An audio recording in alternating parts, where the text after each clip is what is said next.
KRP in Cincinnati. All the smooth hits.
We're going to call this meeting to order at 6:32 in this work session on October 23rd, 2024, 6:32.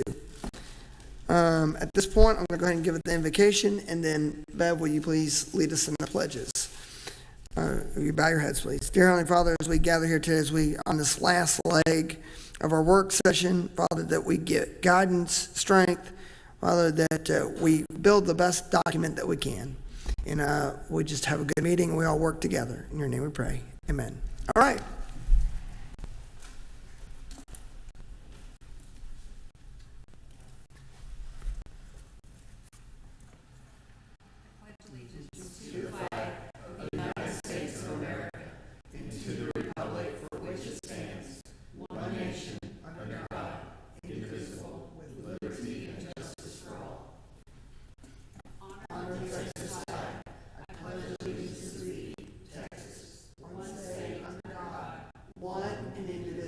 God bless Texas.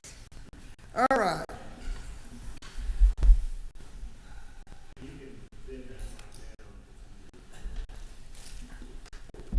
Okay, we do have some on a live stream, and I think, Jerry, we're acceptable for a work session. If you get messages that we need to look at, just communicate, and we'll try to make it work. But we do understand that Vice Chair London is listening from about, and if you would keep not his family, but he's out doing work in North Dakota, and so just prayers for him. He's being there for someone that needs it, so we are thankful, but he is listening, so just prayers for him at this time. He's saying that he cannot hear it. He cannot hear? Did he go to the ear doctor? I'm sorry. Well, I don't know. We will try to figure that out. It might be under the request access. What's that lock sign up top? Is that part of the problem? Okay. All right. So we are at number 3, and what I would like to do for approval minutes, it's not a big deal, but at our next meeting, we'll just consider the meeting minutes for that meeting and just move it forward. No big deal. And I will give a little bit as we do the charter template update. I do have some new things that you're going to see in here and some read out things as we go forward. Unfortunately for me, there were some issues for me that as I was going through it, it was so big, I missed a couple of things. I caught it, but as I sent it over, I let Jerry know. I said, hey, I'll put it on this next run. So when you see quorum and the actual, there are some things that are left out, such as when the elections occur. I left that off on the list. And then also qualifications. I didn't get the qualifications. But the referendum and the adjustments there and everything that I added, I did add a lot. What I'm also going to ask as we go into this, when we finish what we're going to talk about on this template, the next meeting we're going to be approving it. I'm going to try and get everything out in advance so you can review, and any concerns, errors, or anything else, I want you to go ahead and just email Jerry or I, and we'll correct. But really what you're going to see is it's going to look a little different the next time you see it, because we're renumbering everything and restructuring it. The articles are going to look different. I'm going to ask for assistance on this, because I think that with Jerry, I'm going to ask Bev Sibbons to help just organize it as a committee. It's not in adding anything, it's just numbering and verbiage. We don't need everyone to do that. It's just labor. So I've asked Bev to assist on that. So we move into topic number 5, discussion of charter topics. What I think we're going to do, we're going to go to a quick, easy one, and I think we go to 5.4, resident requirement language, because we've missed it. We've had time to look over it. What do you all want to do on the language of the city manager and requirement of residency? So I'm going to go ahead and start. Does anyone? I'm going to start with Leslie, because I started last week with Tony, so Leslie, we do have the new microphone in here, so should pick up. John, will you go ahead and pass that down to Leslie? Do you have any recommendations on the resident requirement language?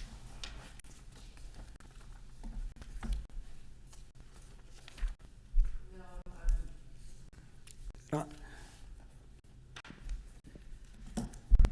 No, can you remind me what section it is so I can see what you have in It here? would be under city manager, and can you, Jared, can you go ahead and roll that down on the screen? Should be chapter 4, and it will be section 4.6, if I remember correctly.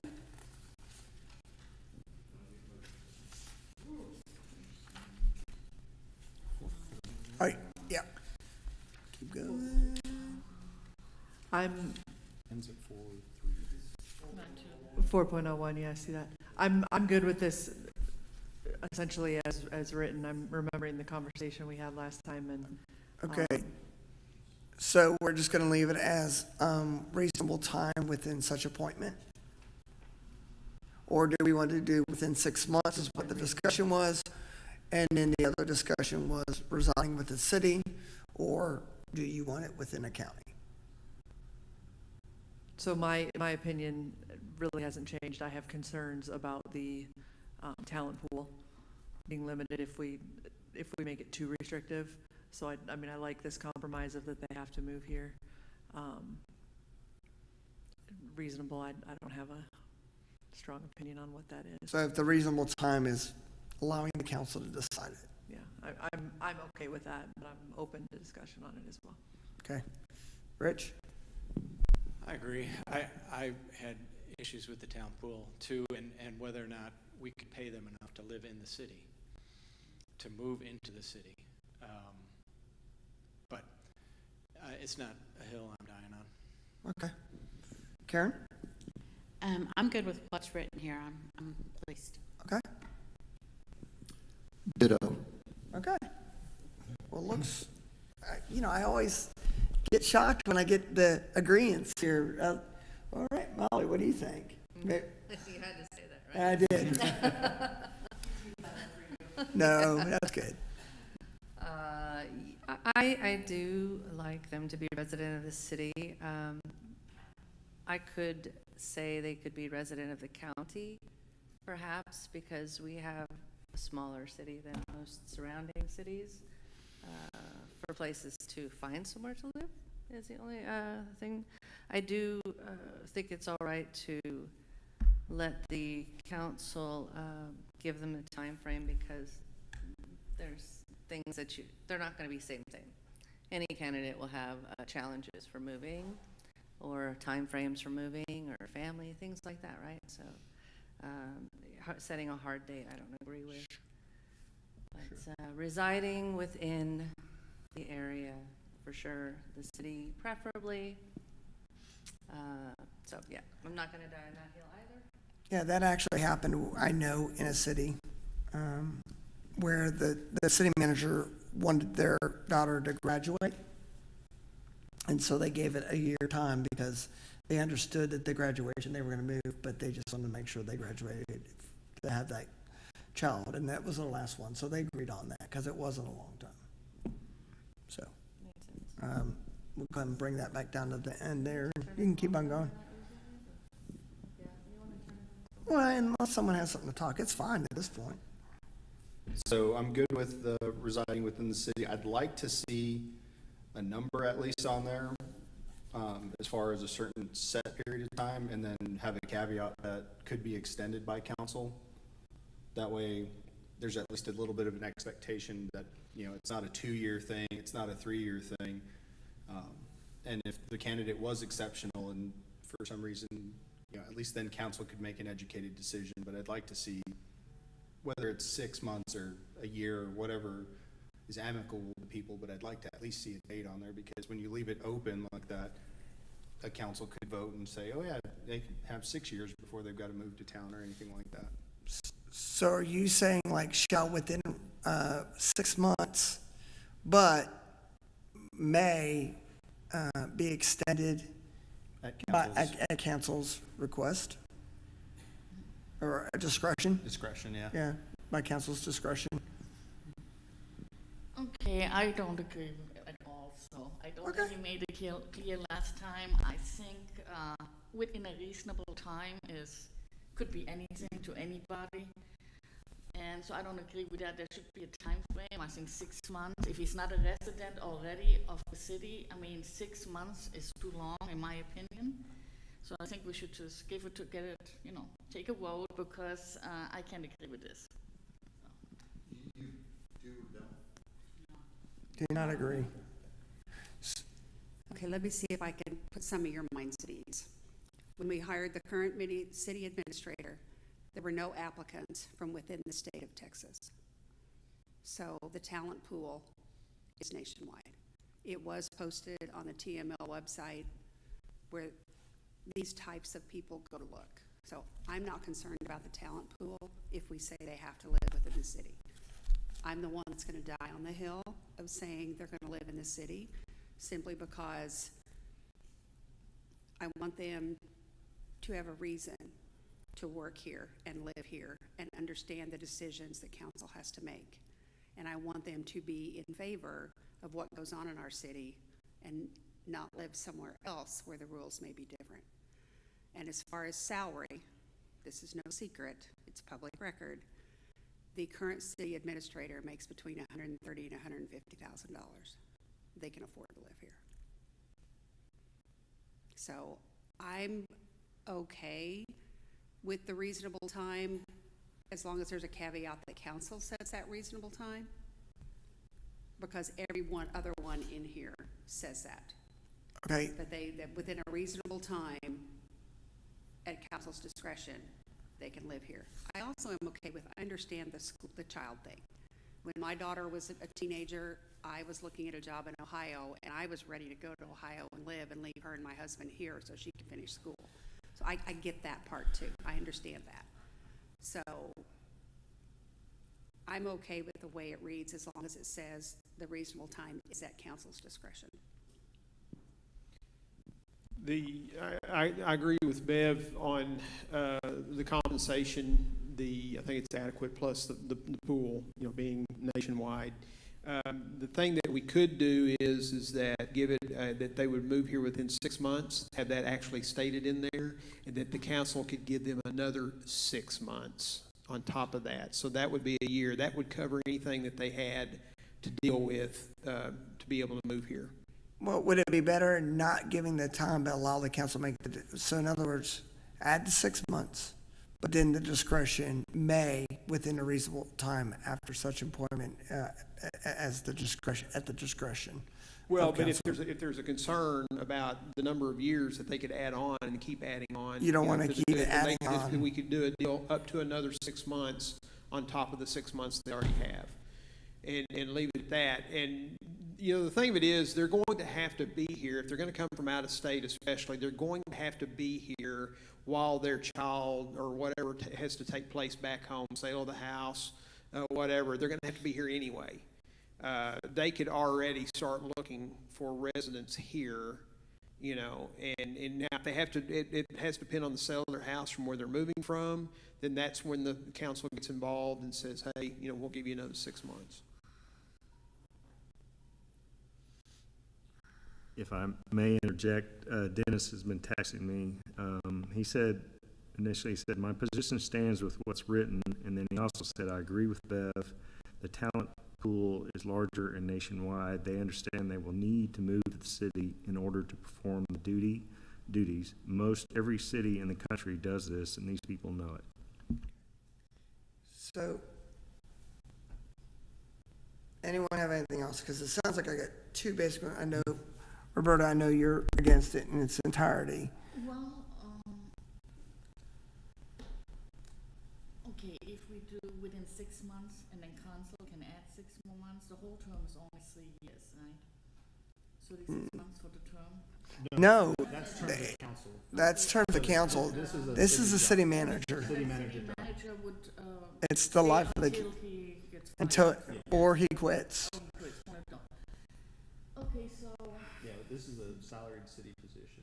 So city, 6 months, within 6 months, and then council can add another 6 months?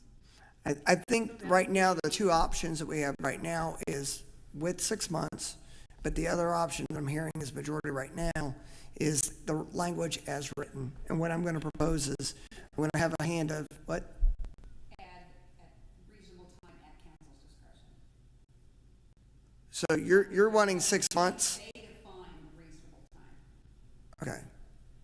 I think 6 of them would.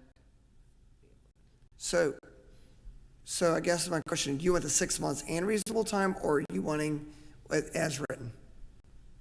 I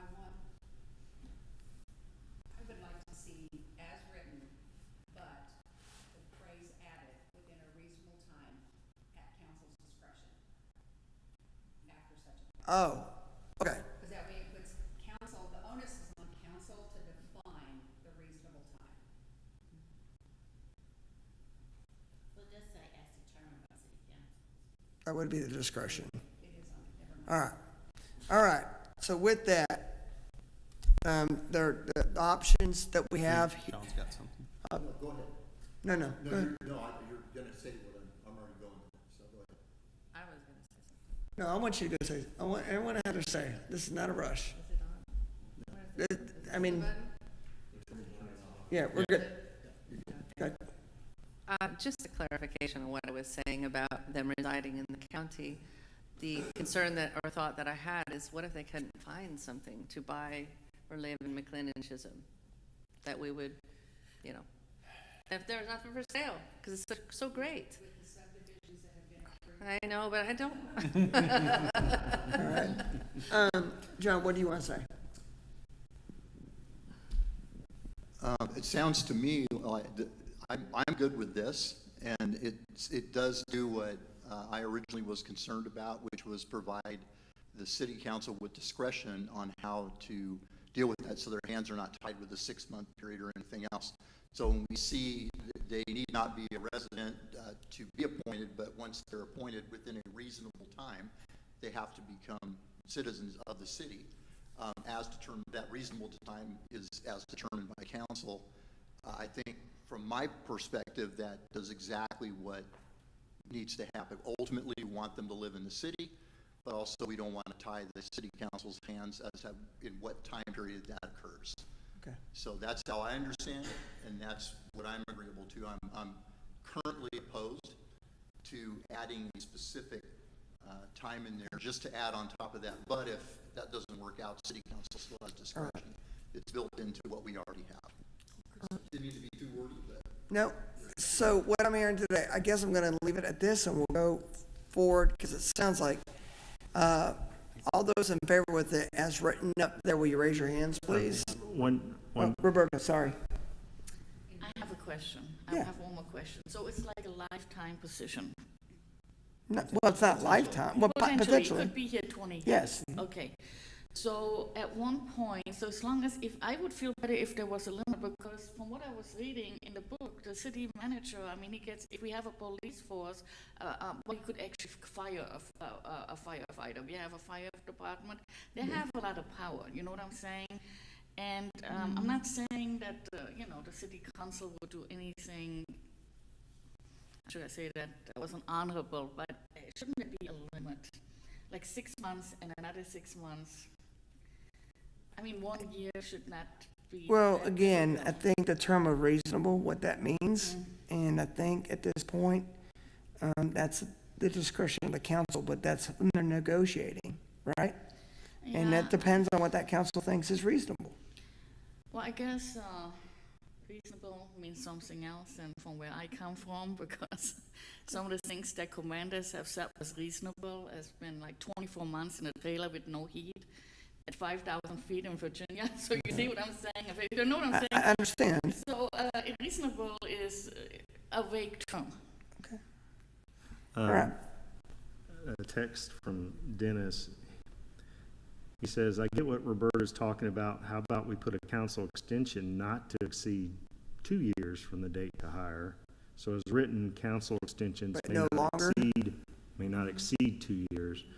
He said, this keeps them from receiving unlimited extensions and never having to move here. So we give them a 2-year limit to when they need to move into the city, but the city council can extend them as circumstances arise, but not longer than 2 years. I could live with that. Here's my concern there.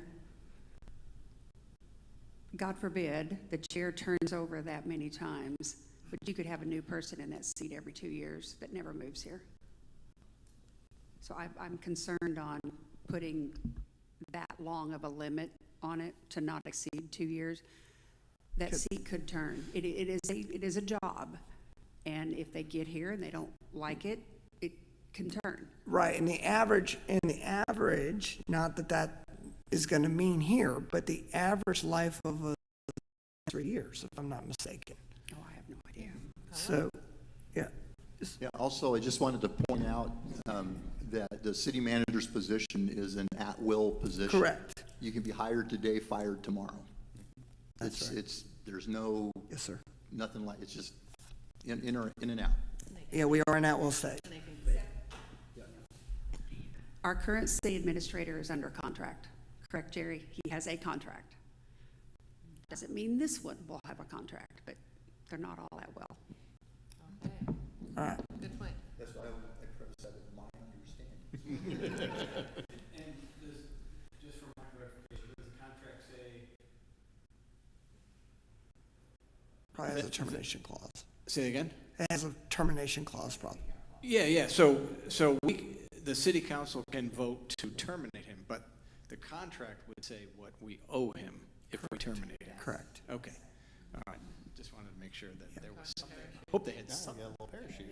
Yeah. He's got a parachute. How much notice he has to give if he leaves. Right. Right. How much the city has to pay if he's removed. While I have the mic, I'm not going to 2 years. Okay. I'm thinking a year, because you got a kid in school, I get that. I don't want the whole family to be graduating before he moves here. All right. Well, I'm going to do it this way because the way I've heard, and then again, if I need to adjust, we'll do it. But all those in favor of the language as written, say aye. Aye. And then all those opposed? Nay. So at this point, you will have another opportunity, and we will discuss it at that time. But at this point, the language will be accepted as is. But again, we will have that official vote and that official discussion at a later date. So at this point, I'm going to leave the language as is. But you will again have another opportunity. All right. So I'm going to go next into initiatives, referendums, and recalls. Basically, Dennis brought this up. And the language, can we go to referendum and recall? I think I did get that one right. Basically, the language, we do have referendum in there. Did anyone get an opportunity to see and review that? And do you feel that there's something that I'm missing upon that?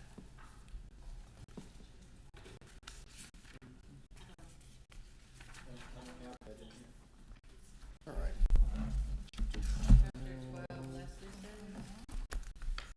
Yeah, 12-1, 12-2. Yep. And Dennis officially says aye to the previous portion. So the red in this is, I did look at language we did not include, which basically the concern of you guys last time was that the percentage, what if the percentage was lower? And I did look at and review the others. The number can be discussed, and Tony, I'm going to lead off with you. But this would be 30%. We can change that number, but at the time of the last regular election, or there is a dead number, which would be like 200. So it would not exceed that. We can raise that if you want to 250 to 300. Rockwall has 400 as their minimum. But again, if there's a number that feels good, I think that having the whichever is greater clause would adjust to your concerns if we had a low turnout one year that was lower than normal. So that is something I wanted to bring up on referendum and recall. All right, Leslie, you want to start us off? All right. And something you just said made me think that maybe I'm remembering this right. I thought when we said 30%, we were talking about 30% of the people who actually voted. The way this reads is 30% of registered voters, which is going to be a number much higher than 200, I think. Right, So the registered voters will always win on what the number is. yeah, so what I was going to do is, and that is a correction, it was supposed to be of the last 30% of the number that voted in the last election. Okay, Correct. That's And what I that's my remember. error on it, because when I was typing it in, I think I was reading one that No, had that's that. fair enough. I mean, how many registered voters do we have? Oh, it's gotta be Probably more closer than to that. 4,000, 4,000? Right. And how many voted in the last election? Does anybody remember? 9, About 1,000? about 1,000. Yeah. And that was a high big, nines. that was a Yeah. big turnout, And right? I will go back to last election. That's an error on my part. That is my error. I like putting in a hard number as well, in case I mean, we've had elections in the past where 100 people voted. Now, our city's growing, and I don't think that's gonna happen again, but I like the idea of a hard number, and then whichever is greater. I like the way you did that. I originally went 300, then went 250, and then went 200. So my mindset was more set on 250, but I decided to go lower to allow you to adjust. I don't have a hard opinion on it. Yeah, you'll need that number, 200, I don't have a hard opinion on it, it could be 250, but I do like the 30% of the last voting. All right. I'm good with it all since we've clarified about it needing to be, of those who voted.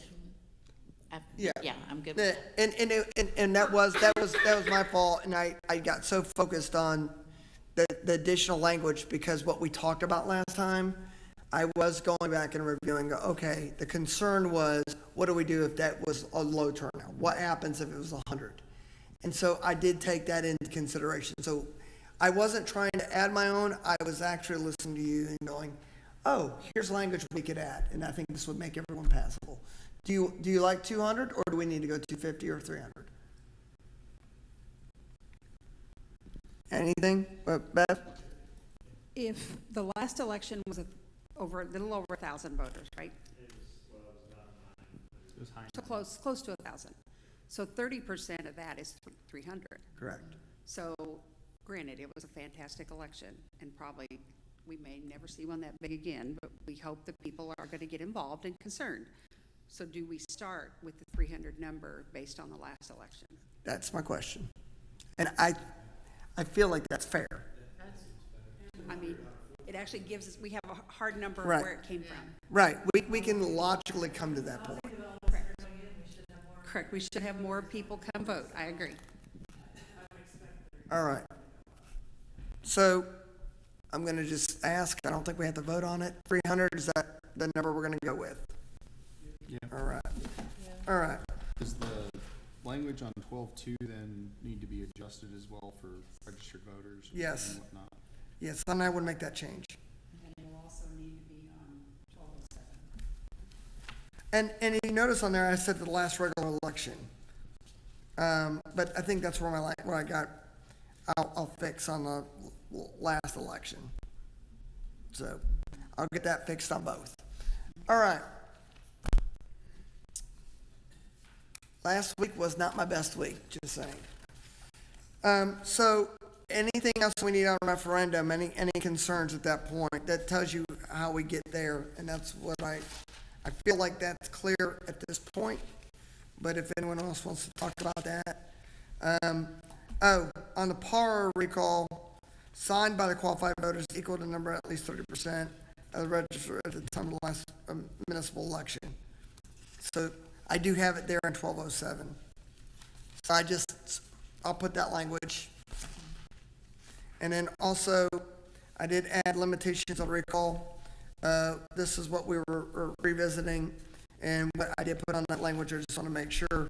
No recall shall be filed against the mayor within 3 months, is what we talked about, within the first take office, or within 3 months after the election, after the recall, nor within 6 months at the end of his term. And the idea is the election that gives you that buffer so it doesn't cause confusion with a recall election near the end of the term. Did we make a determination if somebody was, if a recall was initiated, if they would be eligible to rerun? Yeah, and that's something that we probably need to bring up in there, and it is in some of the language, but I don't think we discussed that. Do we need to discuss that at this point? What are you thinking? Do we need to have that? Or do you think that's enough at this point? And allow them, again, all right, Mr. John? they would not be eligible for 1 year? Is that what are you thinking? Well, I'm just asking what the temperature of the room is All at this right. point. Tony? Bev? You're fine with them rerunning?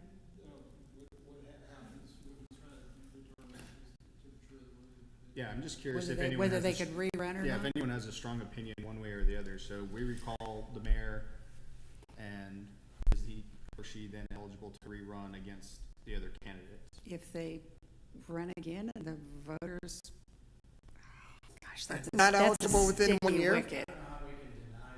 I don't I think you could do it 1 year. You can do it Yeah. 1 year, but I don't know that you do an infinite. I don't, think you can list, when, like felony, like. Right. Well, That's different. That's a removal. that's a not recall. removal in there. So say we weren't happy with their performance on council, so we decided council member 8 is gonna be recalled. Does council member 8 get to rerun against the new candidates? Or are they out until the next election cycle? They're out to the next, because we do have here in the language, the city council thus removed shall not have a candidate, shall not be a candidate to succeed himself in an election. And can be, I'm gonna also make sure they can be appointed. They have to run again. Oh, yeah, they can't be appointed. Dennis is suggesting, sorry, John. Dennis is suggesting that, that they not be eligible for 3 years, since that's the complete term of an office. If we go with 3 years. Because we'd have an election cycle every year, basically, at this point.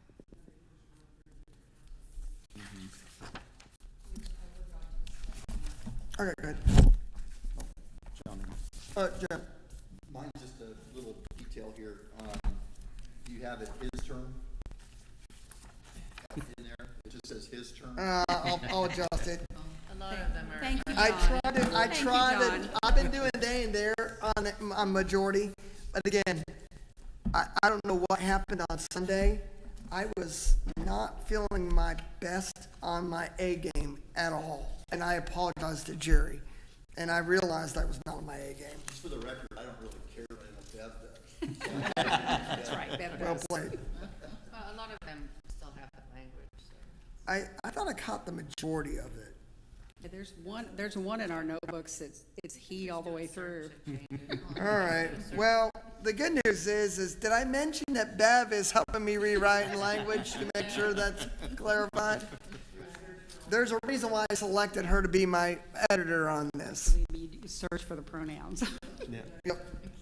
I got another text from Dennis who said, we literally could do a never-ending or unlimited ban against that person running for local office in the city. Instead, if we keep it within a set term, like I'm stating here for 3 years, then they have to understand there are consequences for actions.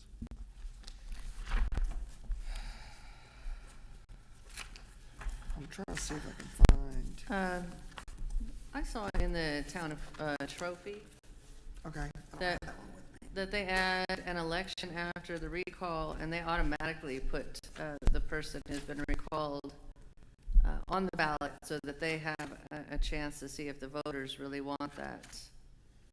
So, you know, they're not reelected or elected after they've been recalled. This is after a recall. Yeah. And Yeah, and there's election to, the next election it's to a- fill it. It's like a retribution clause. So say you weren't happy with whoever got elected to council position 15, you get your group of your neighborhood together and y'all call for recall and you get them recalled, but the majority of the city does want that person in that place. That gives them the opportunity to be reappointed. Exactly, but that's what we're saying. That's what I was asking about the temperature of the room, is if a recall's initiated and hits the numbers that's required, is that person eligible to be in the recall election, or are they out? I think they should be out.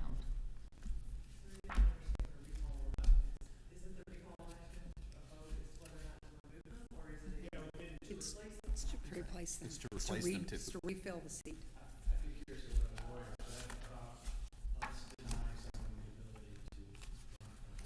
Well, because when you think about the term recall, you're recalling that count from the May 4th election.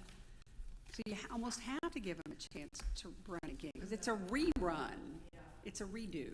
So I think you let them run, Yeah, I think it was to ensure. it was and you let the fair. people decide. You let the people decide. I think that's what it was, to ensure that that's Yeah. absolutely what you want. And not just a group of people. Not a fraction of. What if what? Exactly, and that's why you have to have a good percentage to do a It can recall happen. like that. Then the recall wasn't valid enough for someone within that group, for someone else. So again, the hypothetical that council member 15 gets recalled and they got their 400 people from, whatever subdivision to get against them, but none of those 400 people were willing to step up to take their place. Is it really valid? They just recalled, I'm sorry, they just did a recall on Newsom in California recently, and it was two things on the same one. Do you want to recall him or not? And if you do recall, there's a simultaneous election going on to fill his spot, if I'm remembering this correctly. So if he got recalled, then they already had the election going to fill the spot. But if the recall didn't go through, then that was no one. I think I'm remembering.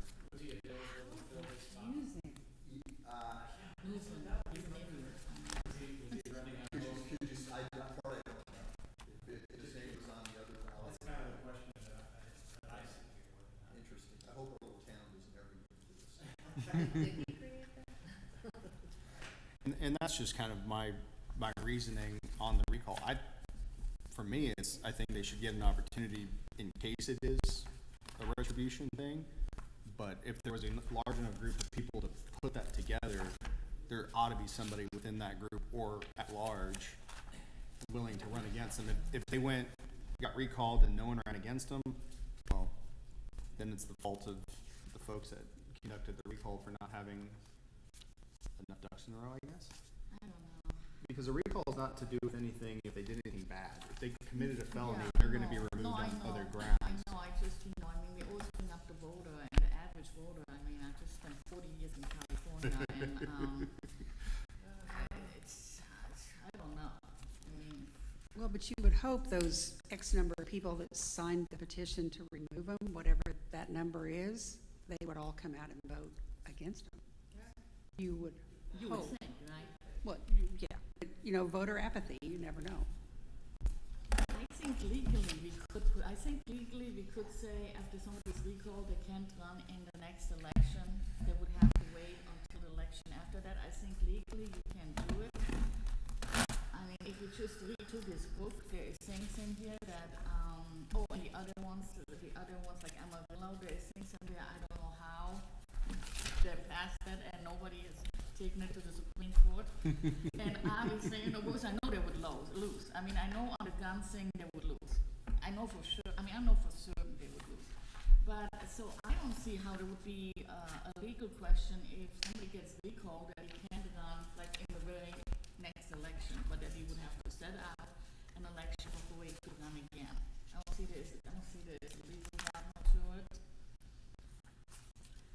And just the way, it's been going with elections in the country. I mean, we're a small town, but we're not gonna stay small forever. I think having a little safety on that is probably a good thing. Well, looking at all the others, I don't see a provision that gives the answer outside of that. So I was looking at Sunnyvale, I was looking at Wolford, I was looking at Roy City. I don't see that being disclosed in those as I was looking. Here's what I would like to do if you're okay with it. But again, this is your discretion. I would like us to do a little bit more research, and I want to bring it up that we can add it in at the end, if you're okay with it, that we do that research find me the provision that you want it, because I think at this point, I do want to be mindful that we're at 712. We're doing good, but I do think we're going to get into some new stuff, and I don't want to batter it around too much, but I do think as we have it written at this point, and then limitations of recall, I was going to make this black, but I will still say I'll put a little red spot there for timing. Jerry, can you check with the city attorney to see if we legally can do it? Yeah, just ask him if we legally can put that in there. All right. 'Cause I And then don't know- and I then don't we'll know bring that that conclusion up next time. All right? Yeah, Ms. Molly. Isn't everything that we put in our charter have to be run by the It's attorney? going to be anyways, yes. Yeah, So it can still be overruled right. technically, and we would bring that up. But yes, essentially, yes. But you know, if you don't let them run, is that really a recall? That's more of a fire by petition?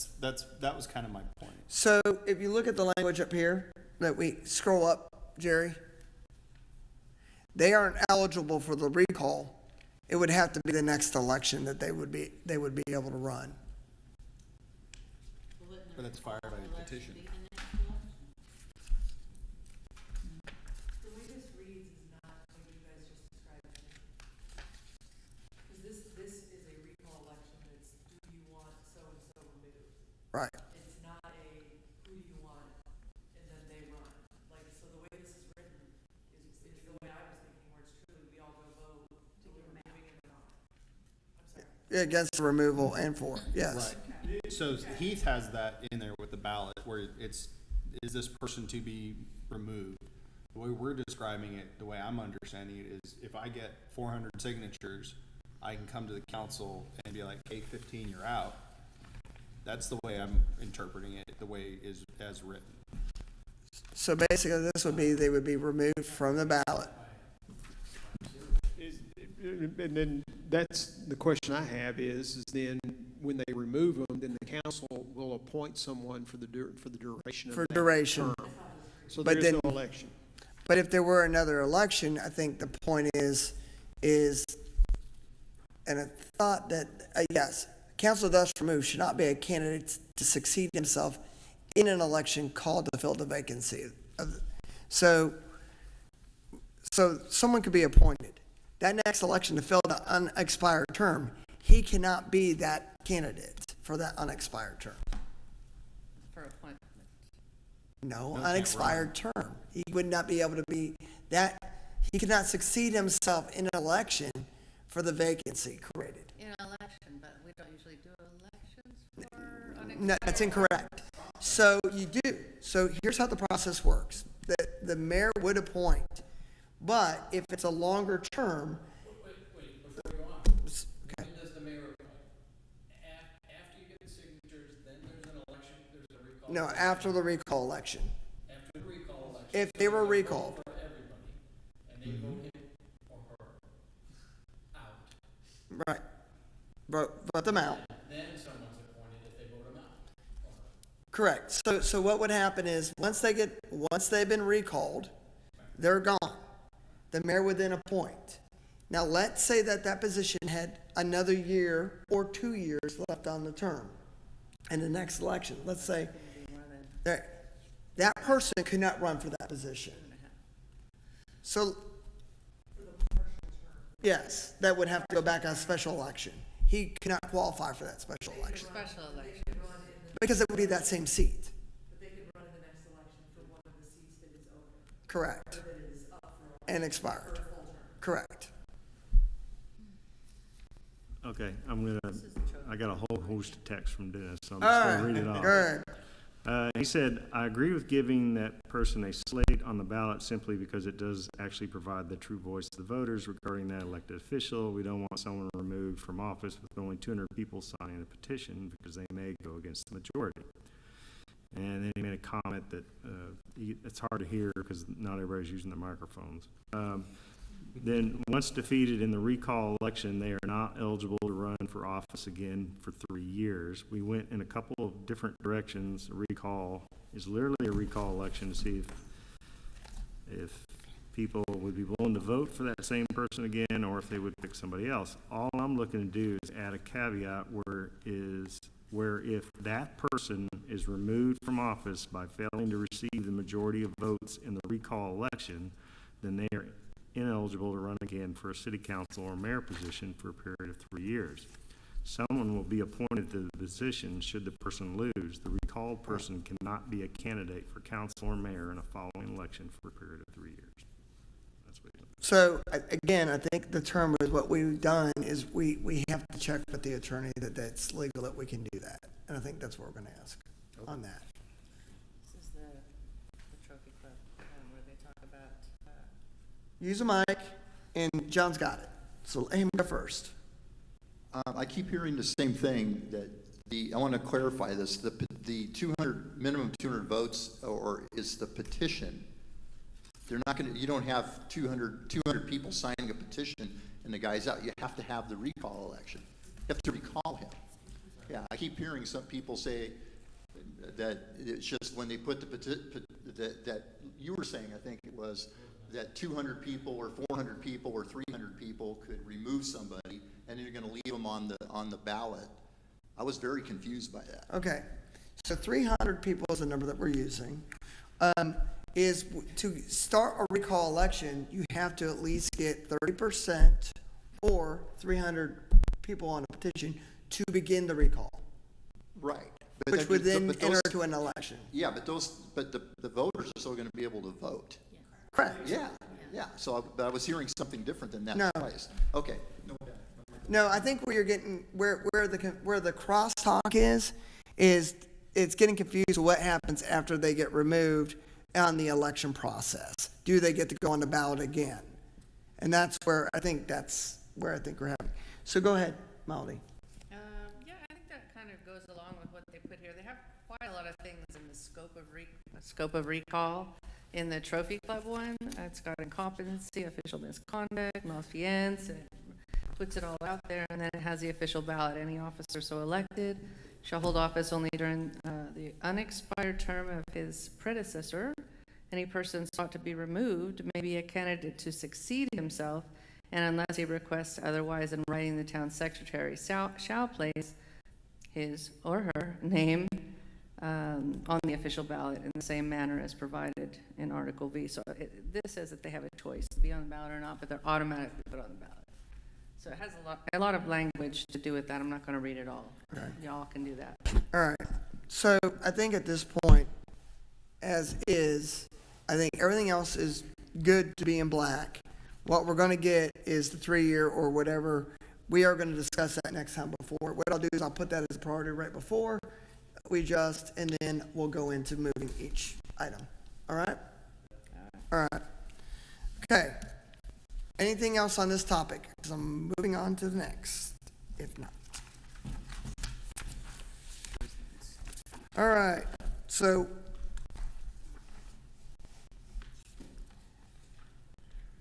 we're going to go, I'm going to go quickly to, I want to go ahead and revisit 5.2. Property tax limitation language. All right, this was brought by Roberta. And in the language in the charter, we could do to provisionally limit the increases from 1.5, no more, but it goes to 2.5 on a provision if you're a home rule charter. Yeah. And the concern is, she's asked us that we can put a limit that we don't exceed the tax rate of 2.5. No, that's not good. Can I, Tony? Go ahead. Is it in? It's not in the charter. It would be. Did you get this? I handed this out a few weeks ago. Yeah. You want me to make more copies, or? This is my only one, unfortunately. So a home rule can charge. Oh, here, I'll just hand this one over. We'll use that as the, because you know what you're talking about, right? Yes. Okay. Yeah, so. Good. as a general law city, the max that can be charged on the tax is $1.50 per 100, which is 1.5%. So I just put in percent to make it easier. As a home rule, the limit, and this is set by the state of Texas, is $2.50 or Correct. 2.5% Per per $100 $100 of valuation. value. However, the state of Texas says that a home rule city can limit themselves. We can keep we can go even all the way to zero, which the state of Texas wrote a whole few chapters on it saying they don't recommend you pick zero taxes, okay? And I'm not saying that. But I think you're gonna have a hard time, because I actually moved here because the real estate taxes were low. I did like 10 years of research before I picked this spot, okay? So I think you're gonna have a hard time arguing, telling people to vote for home rule and leave open that you can increase the tax from 1.5% to 2.5%.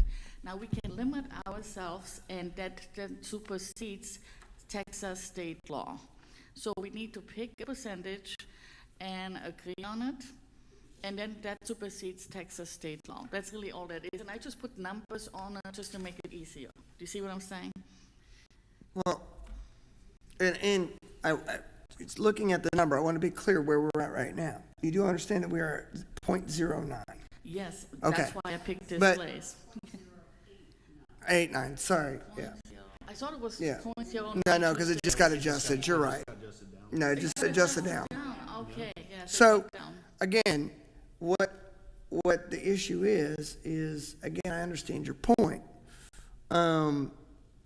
But we can't exceed that. I know what you're saying is you don't want it to exceed the 1.5 is what you were wanting originally, correct? But we're not near that. So I want to be respectful, but I also don't want to limit a council at this point with the growth and things that we need if we ever had that. I don't know. Okay. It's my understanding that, yes, Texas law says we can go as a general law city to 1.5. But legally, we can only raise the tax rate Correct. in one tax year a certain percent without voter Correct. approval. Correct. So- That is correct. There is no way we can pass this charter and city council can take us from .089 Correct. to Correct. 250. Yeah.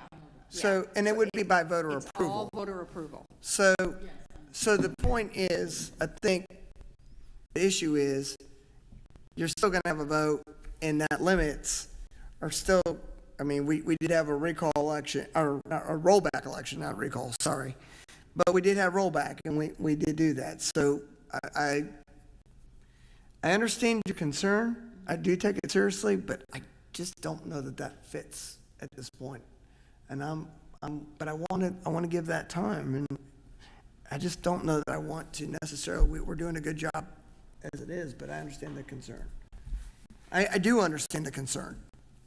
I think that's at 10%, is it, Bev? That you can't go above 10? Correct. I think? And then it goes to I think it's 10. Yeah. Yeah.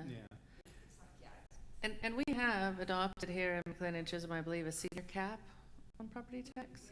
Yeah, so you have a over 65 noted here, that's why I just wanted to put that out there, that we have a cap on seniors' property tax. So you're not worried about it then? No, because we do have that limit and we do have rollback capability, and we've done it twice recently, so. Once, recently. Once recently, and then another time we did it like, yeah, we did it twice. Okay, we'll talk All right. about that later. Any other concerns? I mean, I do want it to be heard. Do you want us to approach that? I mean, I hear it, but again, looking at everything because of that reasoning, I feel like the other charters, that it's not in the provisions. You said Amarillo, but Amarillo also is an early city that when they did their charter, they were an early city. So I think it's a little different Well, it's than, been, you know, yeah. all the time, so. Is there any chance Texas will change their law? I mean, I'm not necessarily. I don't think so. Over 2.5, but I'm wondering if we should include the language that they can't raise it more than 10%.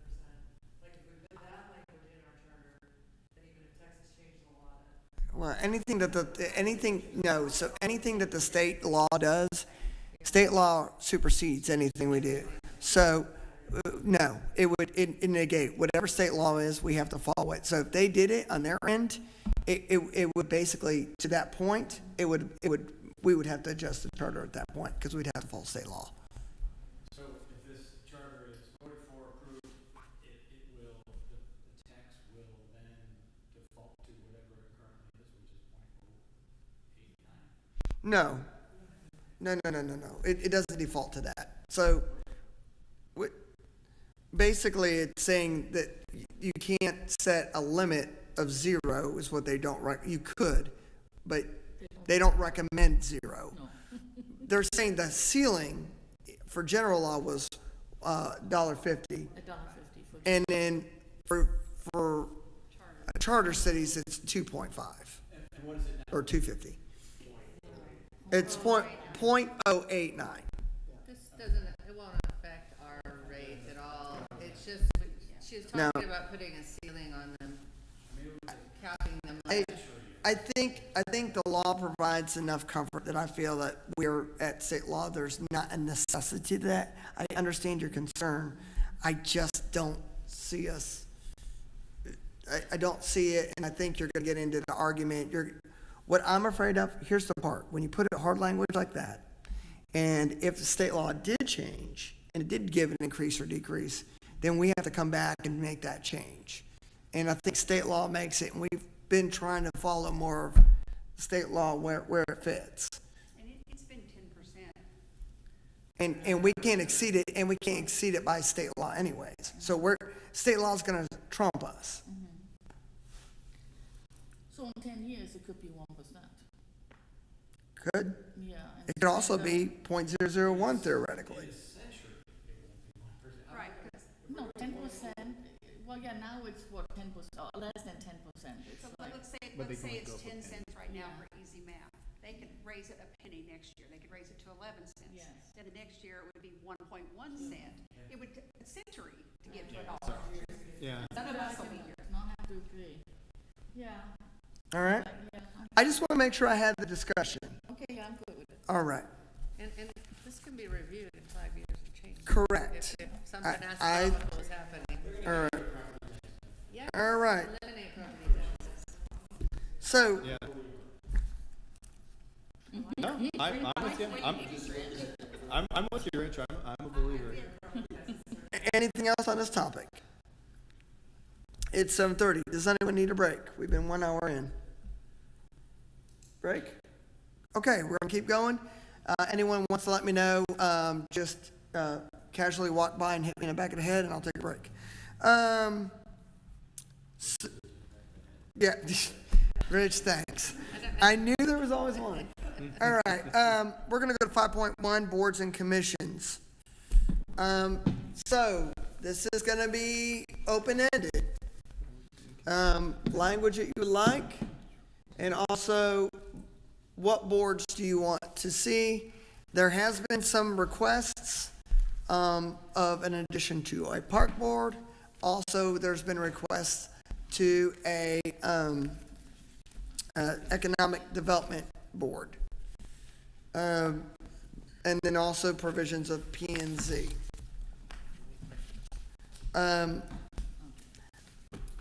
Tony, we never get down to you. Do you want to lead us off on this, or do you want me to start with Leslie, who's?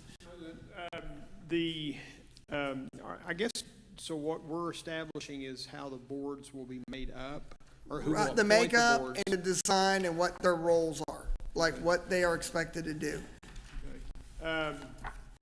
Yeah, I mean, and I think just from the general provision of it,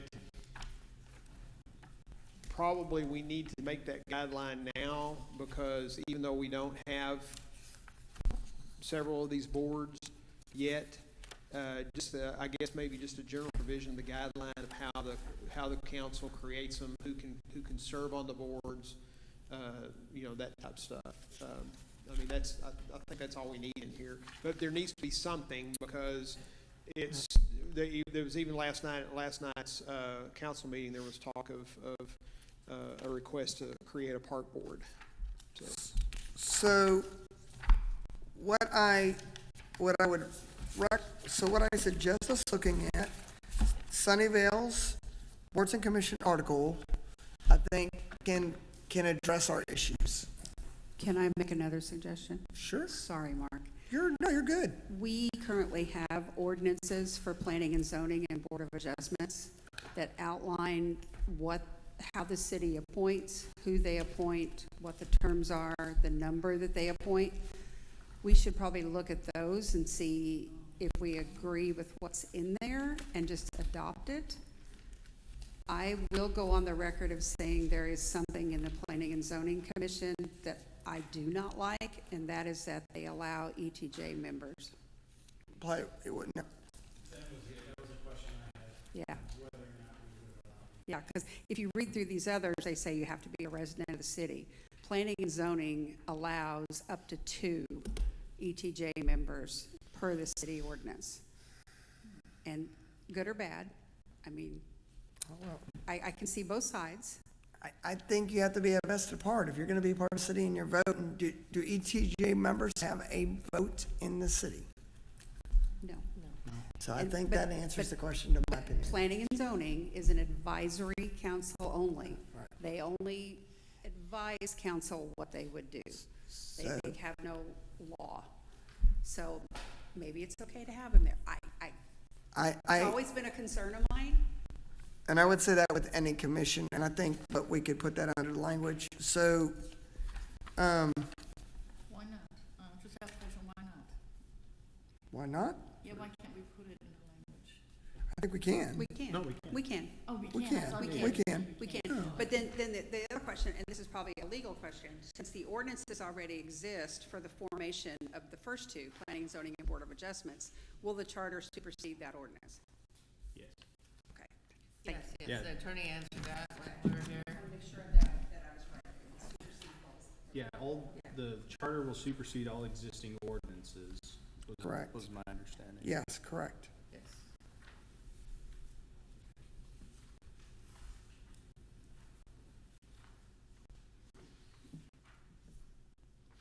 Well, I mean, if you look at Sunnyvale, they have a planning and zoning commission, and it says a vote of the majority of the members of the council then qualified and serving is required.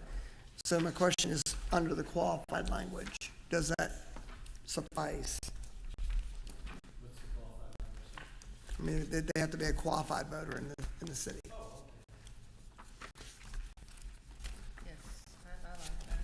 I like maybe it's Heath already has park board section in it as well, That's the one I was looking at too. Yes. that we can adopt. Yeah. And I also, for the record, I also vote for Economic Development Committee addition. It would be nice to design what we get coming in.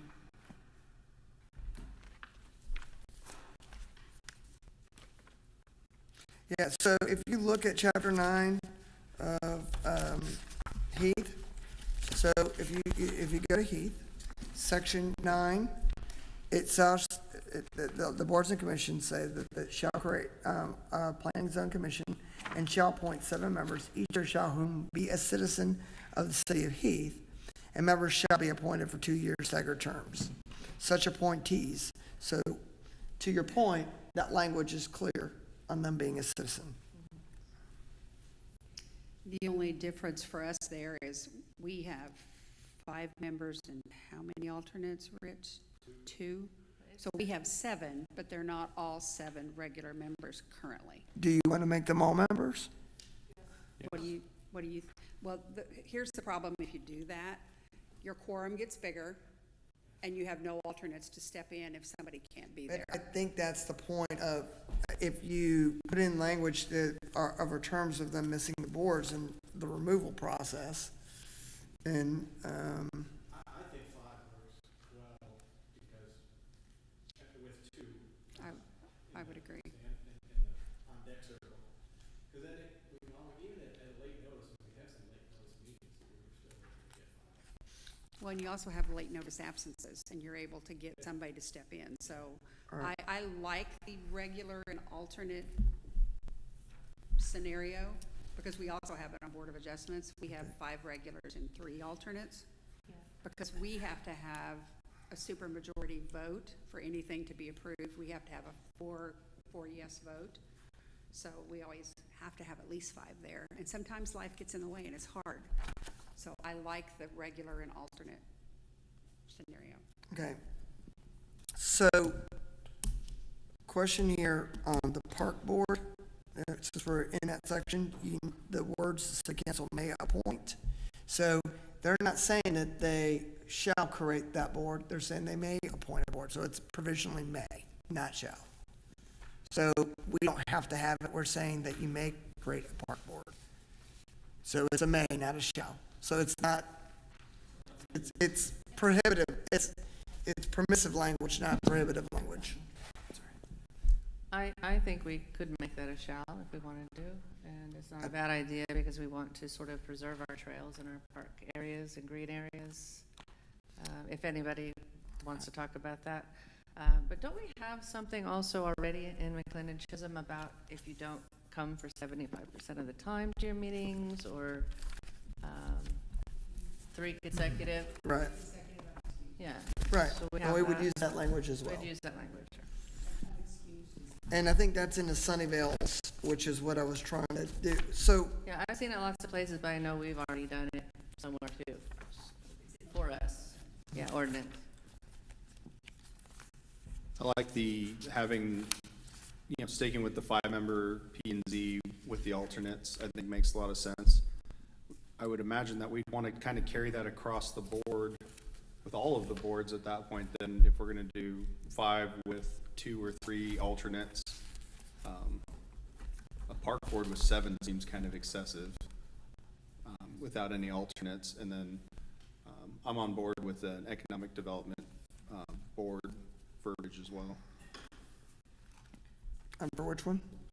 For adding an economic development so that we can have a committee that's appointed by council that can help drive the growth of the city with things that we actually want to come to the city.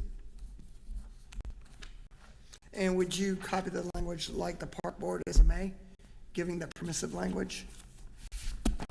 So that way they have the ability to create it if they so wish, and if we're not there, we're allowing them that ability to create it as needed. I think the may makes sense at the moment. I don't think we're And if quite they can there, review it and make it a shall,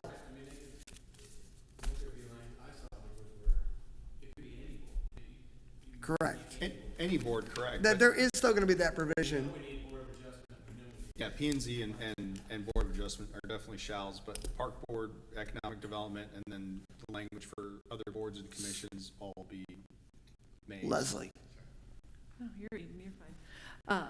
I may be jaded by the 8 years I spent as chair of planning and zoning. But I would actually heavily advocate for a 7-member board. There were many nights we made some crucial decisions with only 4 of us here. And even that would be a quorum with a 7, but I think whether you're an alternate or a regular, we had a lot of alternates that didn't like the fact that they were alternates, so they wouldn't come, even if they were called. Whereas if you're on the board, you're one of 7 members, you would hopefully be there. I think it's interesting that that's in the ordinance. We had a huge problem with attendance, and they told us they couldn't enforce anyway, previous council, previous administrator, a whole lot of different things. Right. But, so I think that's crucial to it. I was actually, when I read it, I really liked the Royce City language, but I think it's very similar to Sunnyvale, so I don't Okay. have a hang up one way or the other. But I like the fact that you guys required 4. I think if we went to 7, you would require 4, because I think about the decisions we made with only 3 people. It was difficult.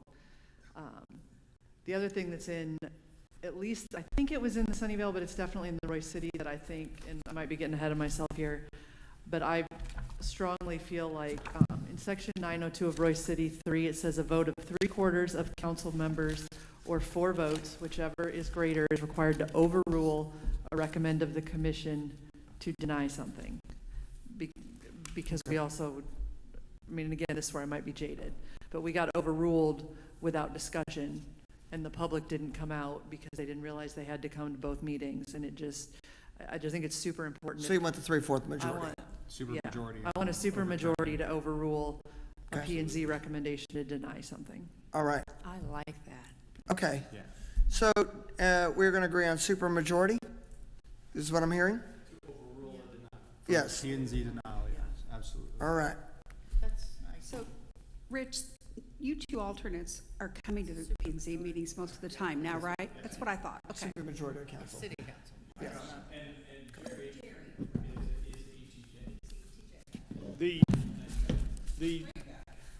The deal that I see that in here is that the Heath, it makes it simple, okay? We can list the boards that we want, that we think are gonna be the major boards that are coming up, but then this very deal at the end, other boards and commissions, then the council can create it, they can create the composition of it, that they think that Yeah. they need at the time.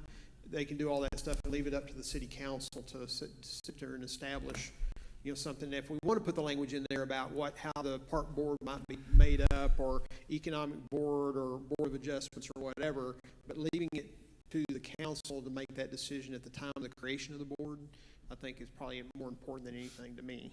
So, you may or may not know, I have a very big heart for history, and Rockwell has a historic preservation board. And as much as I would like that, I do think as we're growing, that there's not, I mean, a lot of our development that we lost, we've already lost our historic buildings, unfortunately. There is still a little strip that we could probably save. I do think moving forward, we need a historic board down the road. Down the road. Doesn't the county one cover us?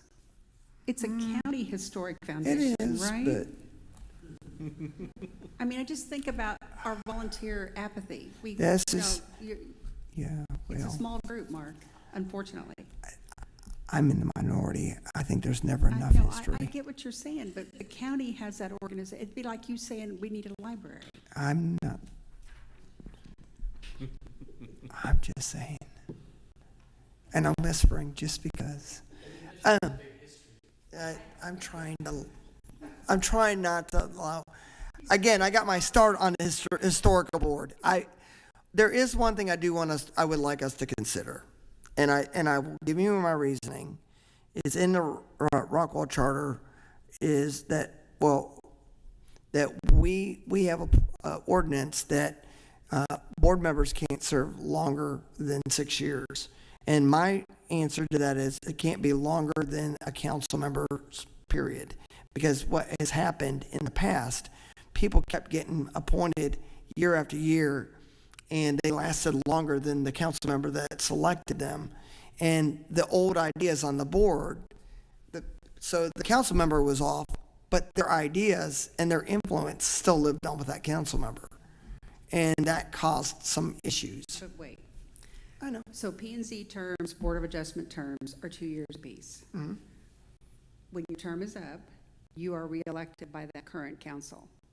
So there is still council members that reelect you. So what I'm hearing you say is that P and Z Commission, Board of Adjustments, Park Board, whatever else comes along, should have a term limit? I'm saying that if you serve on the board, that no more than 6 years.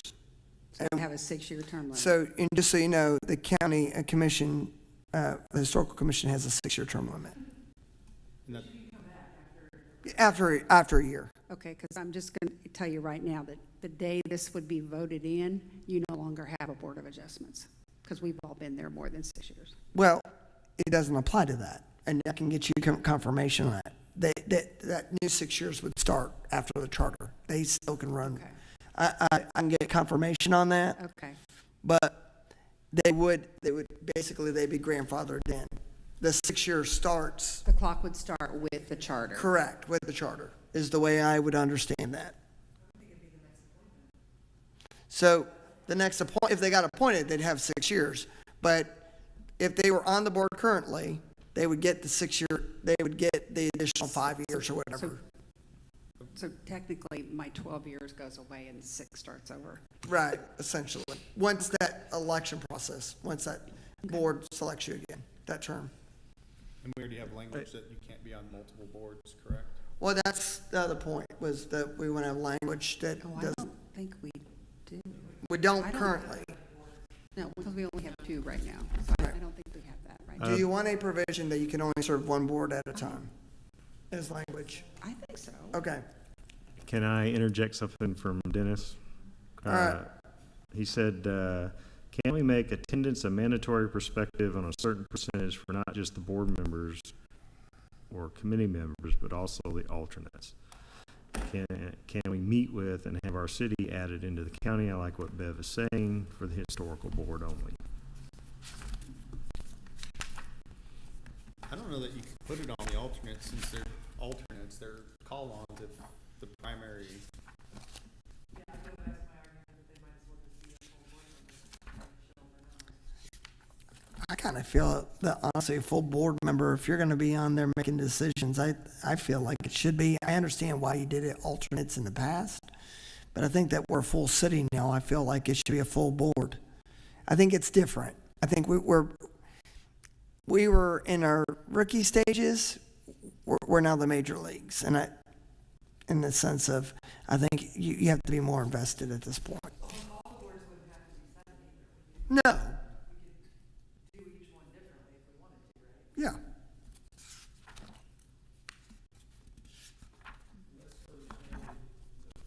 Unless stated in here in Heath, unless stated, they have, the council has the right to make it up however they want to.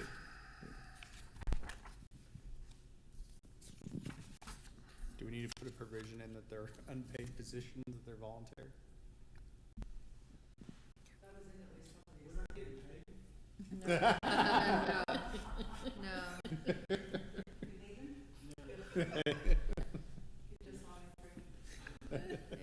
You get a voucher?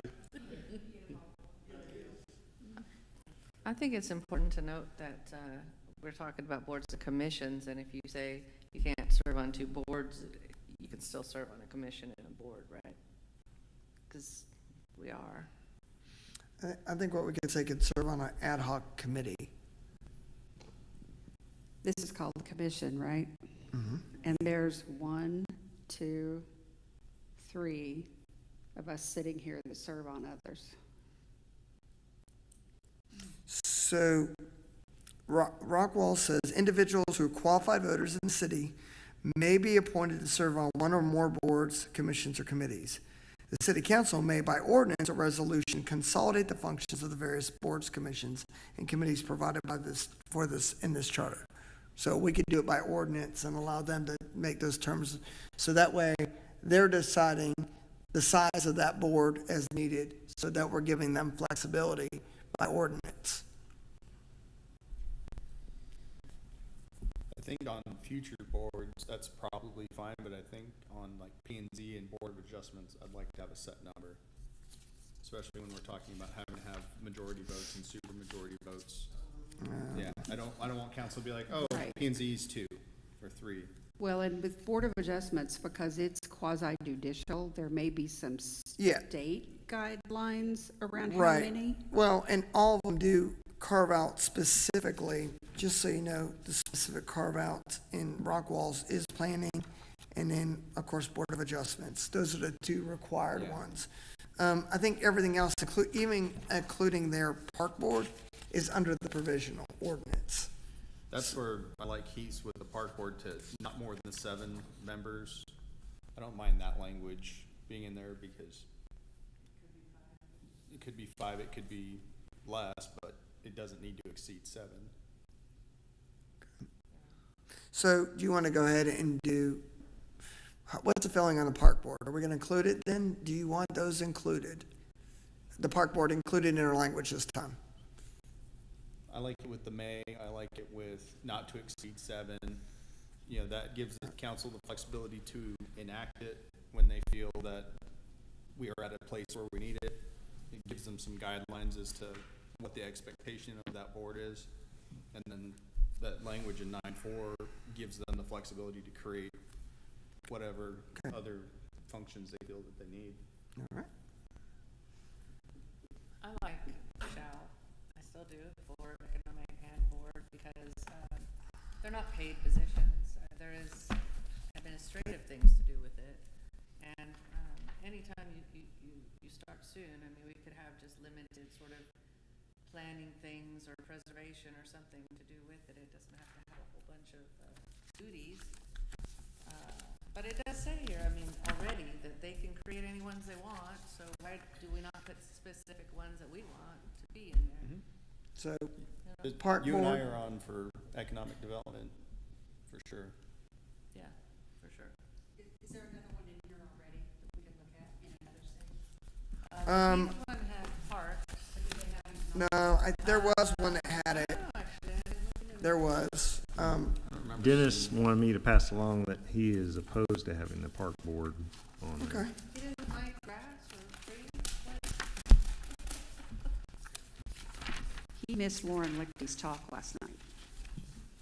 Yes. Lauren Litke, who is the president of Open Spaces Alliance in Rockwall County, gave a talk at council last night about trails and open spaces and why the Open Spaces Alliance plan was put into place like in 2016, maybe 15, 16. The county adopted it. So the county is now going to them when subdivisions come to the county area and talking to them about what parks do you want in this subdivision, what trails do you want put in this subdivision, to make sure that we are protecting some of our green space. And so Lauren came last night to talk to McLendon-Chisholm City Council, and his very first suggestion was that we do a park board.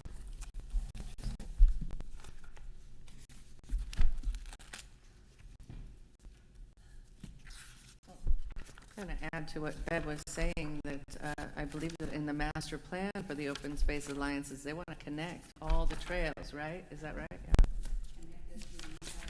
Yeah, so we need somebody to work with them to do that, yeah?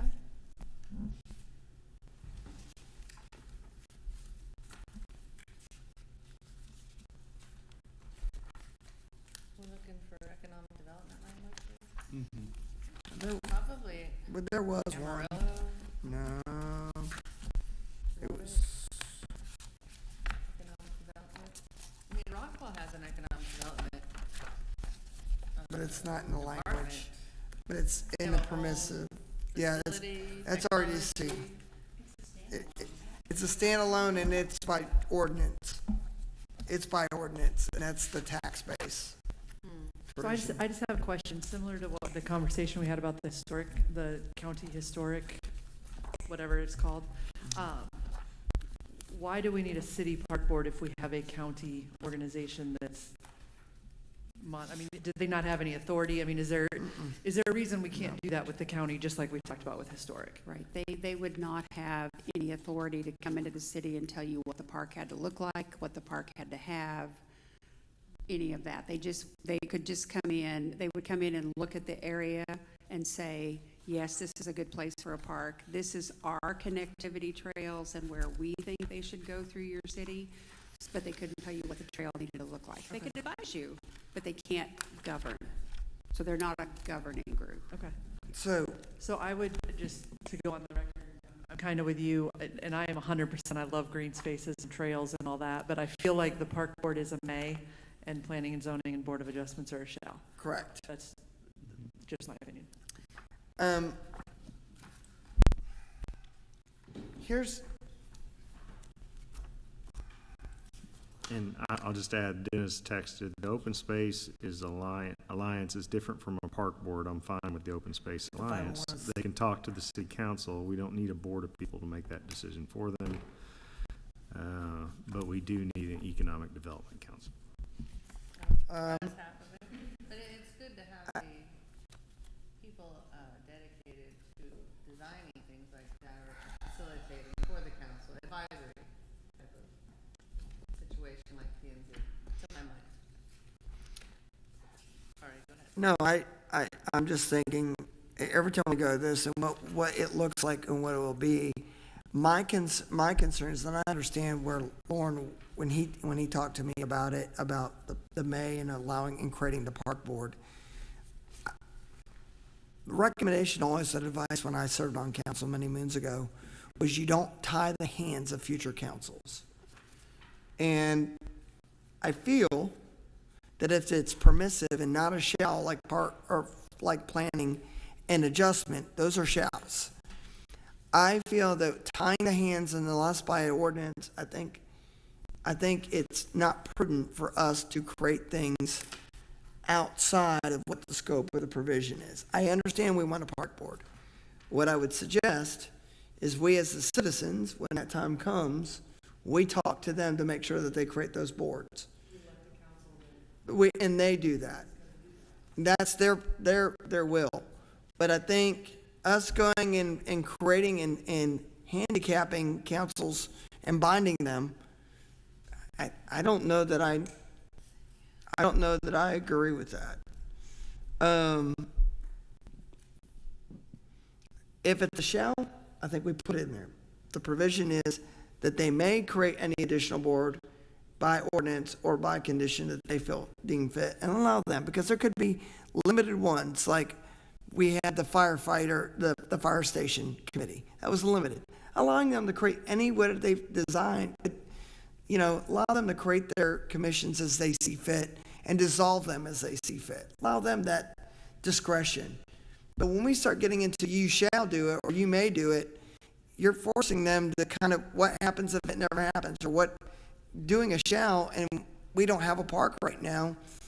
Are you going to alienate? My question to you, Melody, would be, do you disenfranchise someone who has no work to do and they've served on a board and they were selected? Is that confidence? Is that valid use of taxpayer money? And I think I am going to say those should be under the permissives. I'll do whatever you want. Again, this isn't about me, but I think about it, and I just think it should be in a general provisional and not, I know we want it, but I think that's our job to say, hey, we strongly and I have no problem telling when we go to council, when we make that presentation, that we did have that discussion, but we would strongly consider you thinking about park board in the future. But I don't know that we tie their hands by a charter. No, I don't think it needs to be a shall. It definitely can be a may. I think that's where the language of 9.4 with Heath Correct. fits really well with what you're talking about with the temporary boards and everything like that, and commissions and whatnot.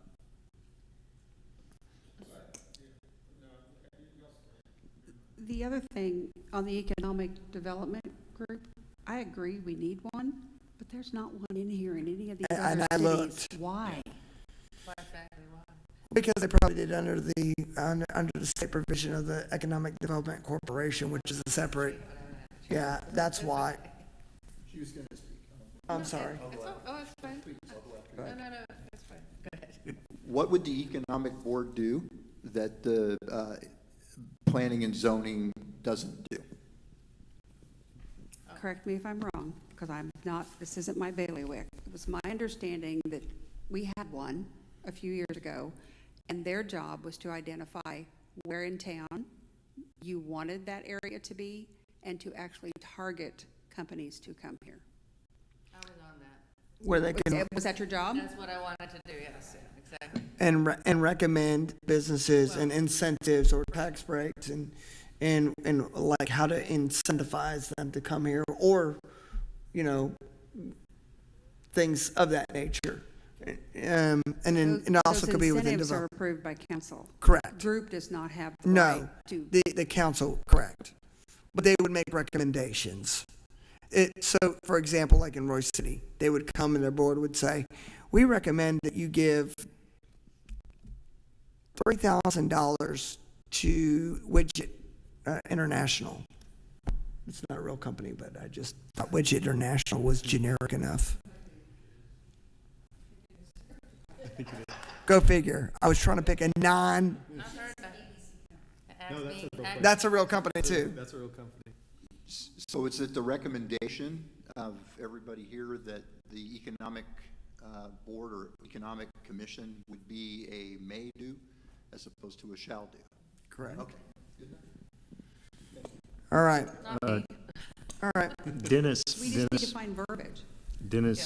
sent a text saying, in response to Mark, I'm wondering if we also gonna need a sunset committee if we have the terminology saying may create and not shall create, as long as we have a sunset committee, who would be able to dissolve any bureaucracy that is not elected by the people? And he said, I would be fine with that. So that's the board, and I would tell you, that could be under a board, if they're a review committee, but really, your sunset commission is your council. So, thank you, Dennis.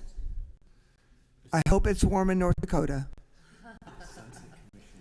So, I again am Michelle, because going through this Economic Development Advisory Council first, and then going into the committee second, at the whim of somebody, they can just decide they don't like what you're deciding, and then shut you down, even if you're on the roll to do certain things. Abolishing it, you know.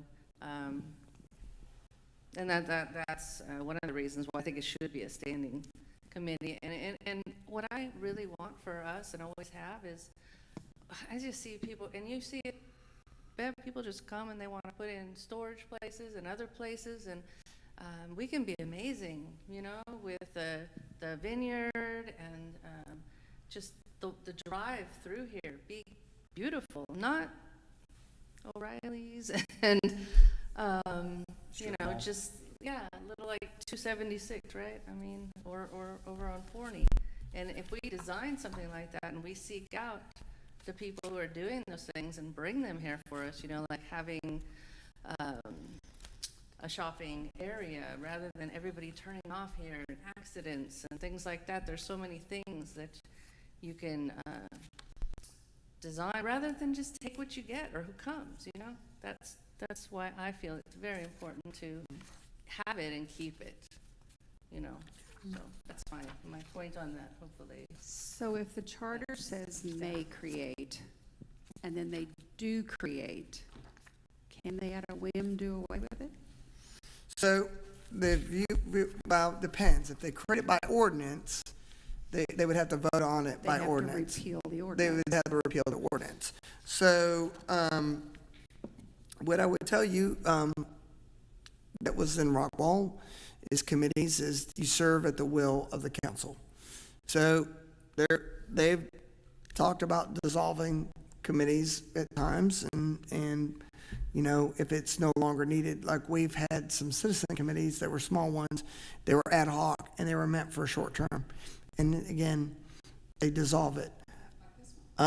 There's been talk in the past, if there were things, again, using example of historical committee, that it goes away. Another board that they elect representatives, but it's not technically their board, is the North Texas Water Municipal District. If you're a member city, you get to select 2 board members, and that the council picks those people, but that you serve at the leisure of the council. So my thought process is at any point, if they wanted to redirect and they didn't like you, they have a right to remove you at the will of the council. In Rockwell they do. And also because you serve at the leisure of the council.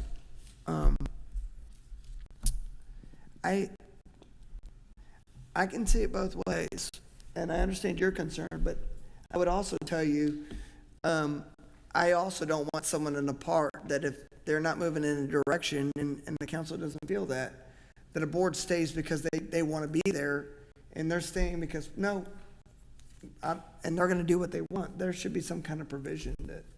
Right, I don't mean the members, I mean the actual board. Members can change if that's not working, But what would be, I guess my point is, what's the difference? Well, I think it's important that we ensure that we really want this economic development committee there, and that it stays there. You know, whether the members change isn't what I'm talking about. Yeah. It's just that, you know, we have a lot of developer influences and things like that. This is a sort of a protection for the city, Sure. to my mind. And that's where I'm coming from as well, is being able to be a little bit choosier. Choosier. A little bit choosier of the businesses and the type of properties coming into our town, and having just another avenue in which to attract the type of things that we want, because there's plenty of businesses that could come that we're not interested in. Look at the new little strip mall there on 548 and 205. I don't know how tattoos and dispensaries and tacos and, Well, that comes on by ordinance. Tacos and Right. tattoos are fine, but if we could, attract more of what, I'm trying to say attract without saying more attractive businesses, in the same sentence, I think it helps drive economic growth, being able to go out and potentially pursue in court, specific types of businesses, and it could be a further discussion with council and other people that would be able to come and present to the board. It's I guess it comes back to the helping to develop the of the city. Because I feel like that's something, and I'll come back to it every time, we've never done a really good job of selling what our city is. And with that board, that would be able to help us develop that identity of, we are, this particular look, we're this particular aesthetic, this is the things that we represent. A much clearer picture. Yeah, right now, I said this when I first got on this commission, one of the things that really motivated me is that McLendon-Chisholm doesn't need to be fixed. We don't have to undo a bunch of bad stuff, right? So it's kind of a clean slate. And so I like what they're saying about if we have a little more, just a little more influence, a little more, I don't want to call it power, but a little more influence upon, because things are going to come in inevitably. And if we can be proactive in recruiting certain types of businesses, and y'all see what I'm saying. So I just feel like we're a clean slate. So why not have something like that in there as a shall? I'm asking because you guys have a lot more experience on this than I do. So wouldn't it make, I'll ask that question, wouldn't it make more sense to have it as a shall for the reasons that I've given? Anybody have a thought?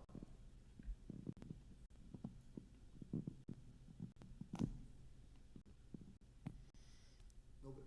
Okay, so it's a shall. We're done.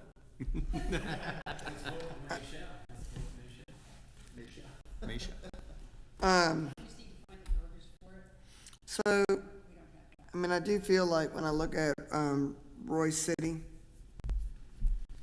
and 8-1, I mean, I think that we could,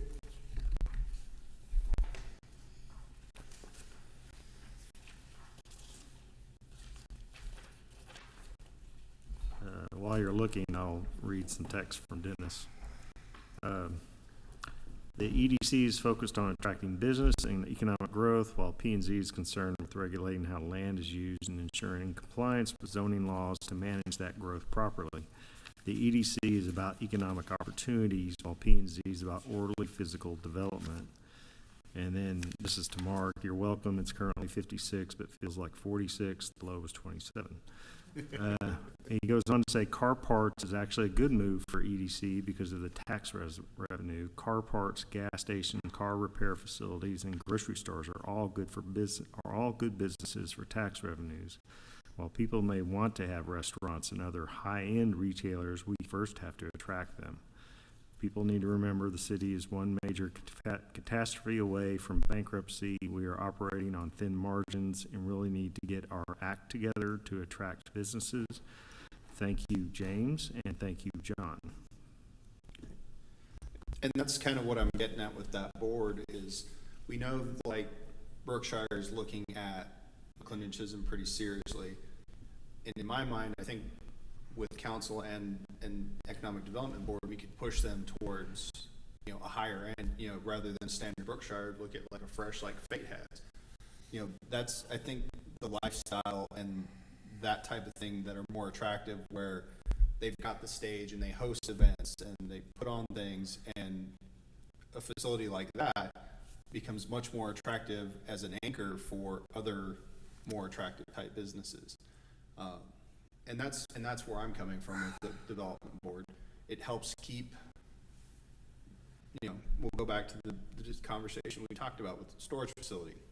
Storage facilities make their owners lots of money, but they make virtually no tax revenue for their cities. Trust me, I've done extensive research on this as far as that goes. And to kind of echo what Dennis said, we kind of have to have a good, strong base going, and having some of those retailers and different things of that nature up front, and then we're able to get into some more of the specialty things and whatnot. Like, the winery is a great addition to the city, and we can pivot and develop more things in a similar vein as we go.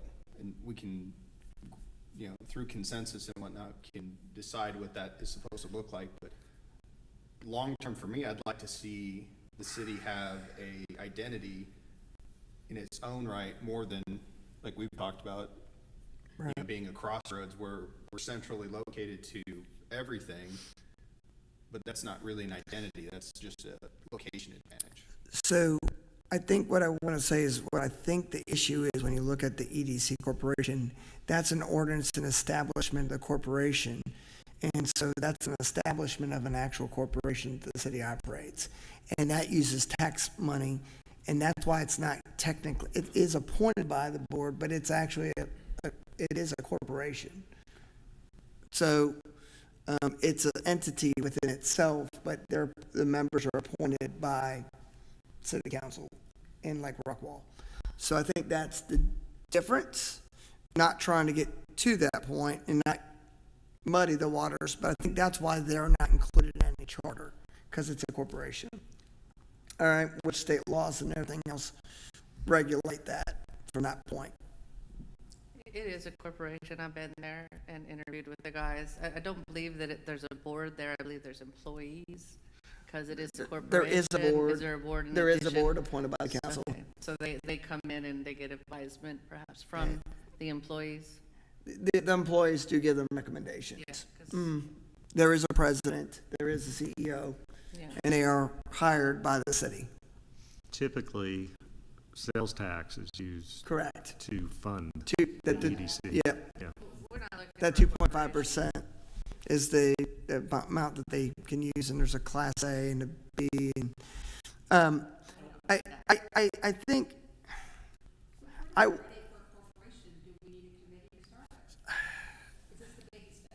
I this, think it's a baby step.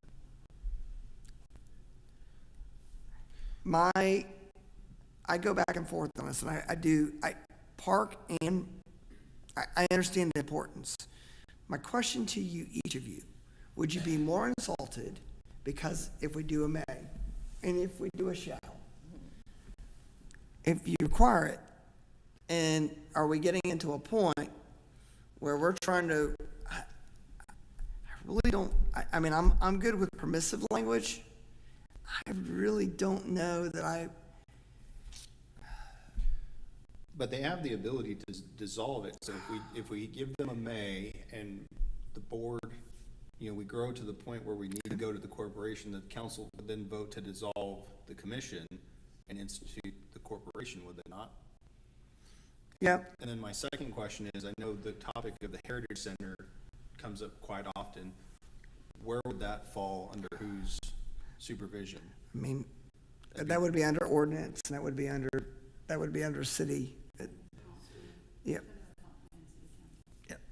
So it'd So go that back in. would fall under parks and. I mean, it could, but at this point, that's what I guess I'm saying is, we're in a permissive point. I'm pretty firm on wanting a may for a commission for board and development, because in the end, the council can always decide to dissolve it if they don't feel that it's providing what it's intended for, or if we ever got to the point where that we were established enough to go to the corporation setup, we would be able to. So here's the language when I go back to Royce City, authority, composition, and procedures. The city council shall create, establish, and appoint, as may be required by the laws of the state of Texas or this charter, or deemed desirable by the city council, such boards, commissions, and committees as it deems necessary to carry out the functions and obligations of the city. The city council shall, by ordinance or resolution, prescribe the purpose, composition, function, duties, accountability, and tenure of each board member, commission, and commission where such are not prescribed by law or this charter. You're still no. All right. Let me tell you why. In Royce City, they don't talk about a planning and zoning. They don't talk about a board of adjustments. Yes, they do. They do. The next page, 902, Planning and Zoning Commission in an article. Okay, so it's by itself. Yes. Yes, because I will, Yeah, and we're I gonna will do tell board you, adjustments. I will tell you, as the current chair, I have fought with current staff to keep us in place because current staff thinks we need to be dissolved. No, I'm in favor of that Board of Adjustments. I mean, I'm not, those are shalls. Okay? The general language that covers everything else, and then you have a section that's. All right. So, I feel like we're beating this to death. Am I wrong?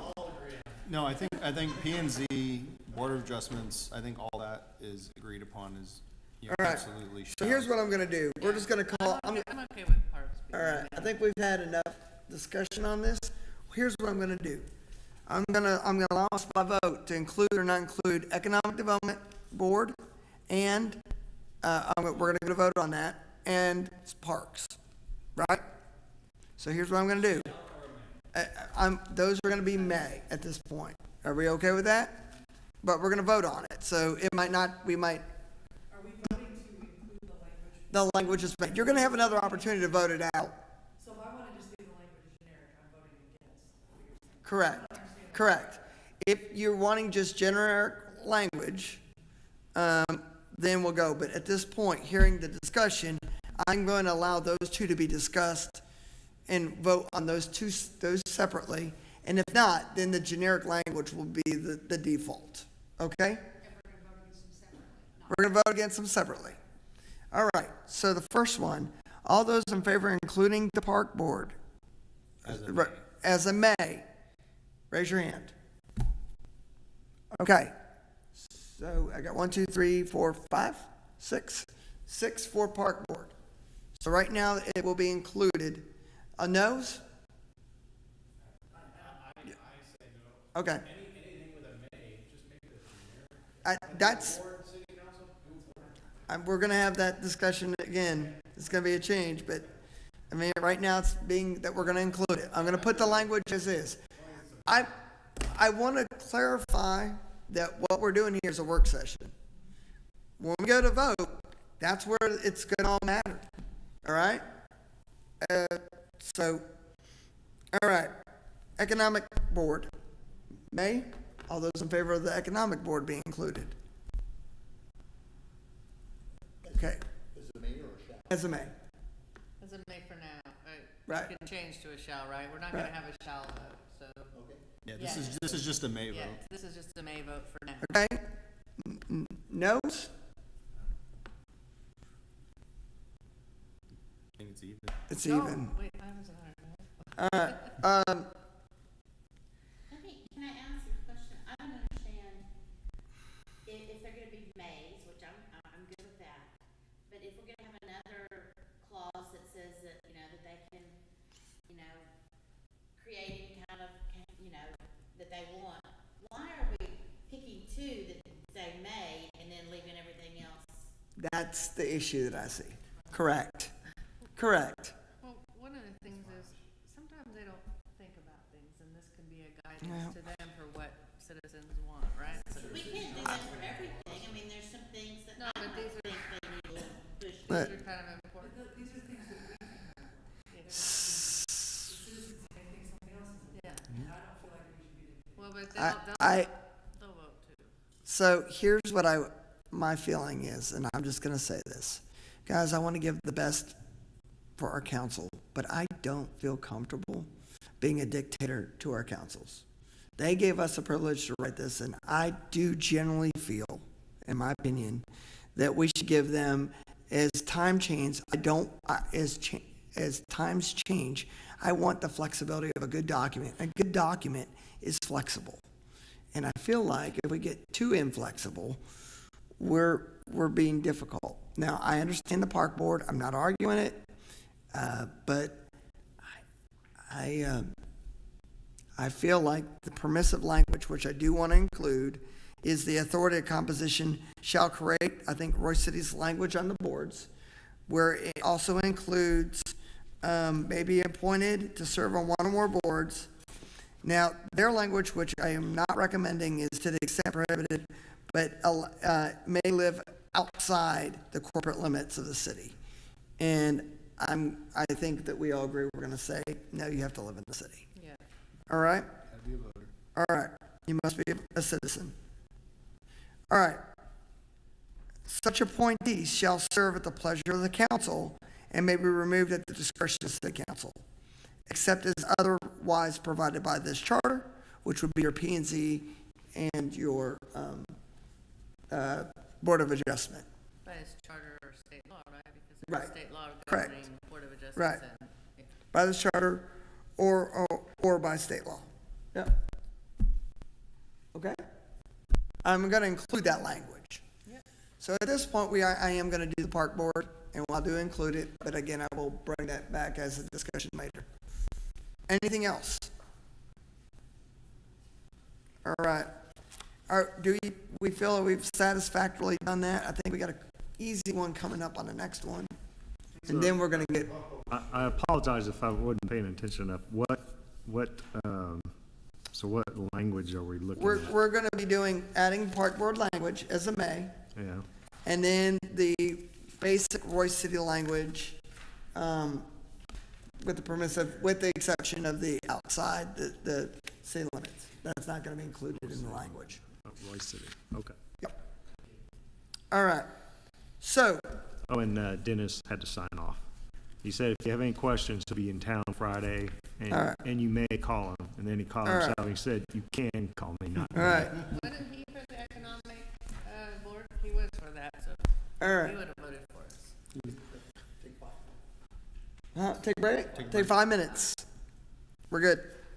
And and the next one should be your fast one, hopefully. Kind of, sort of, maybe. About what? Oh, yes. I'll bring that up.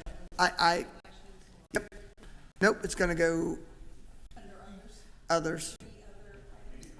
Yeah, that's gonna go into the things that are brought up. I'm gonna turn this off at this point.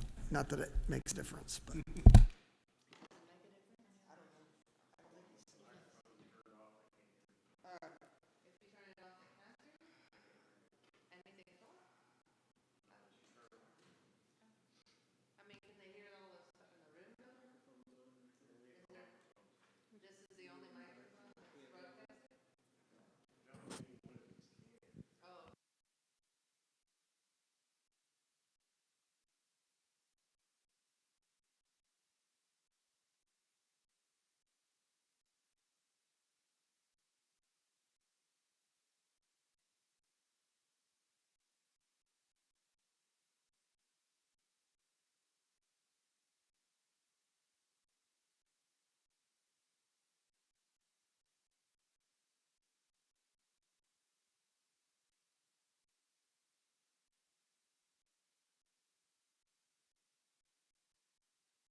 8:30, we're back from break, and we're moving on to our next subject, which will be, we did not bring in election.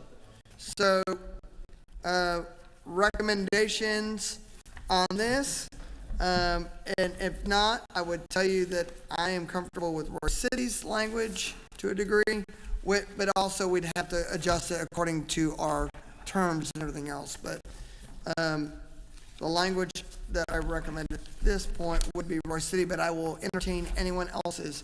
Leslie, I'm going to start with you because I feel like I picked on Tony last time.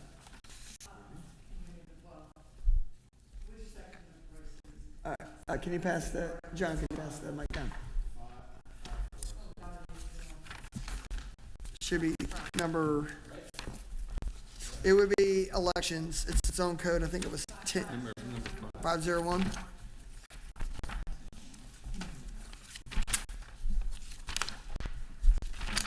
So I will admit I spent most of my prep time on board certifications because that was my passion on this.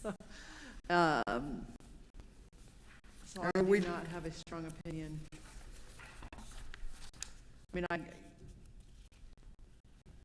I was looking at this 5-1. We already have and it would be.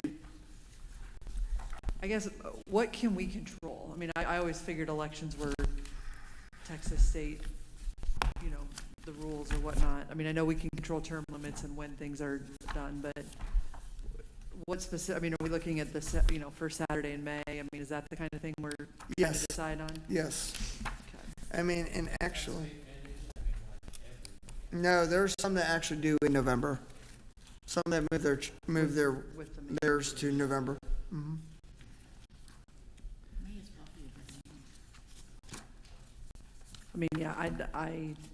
I like 1st of May. I don't have any strong opinions on anything over and above Texas.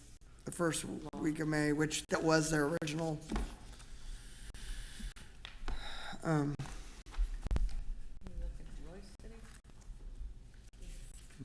I guess the only advantage of moving it to November would be we wouldn't have to, what do we pay for,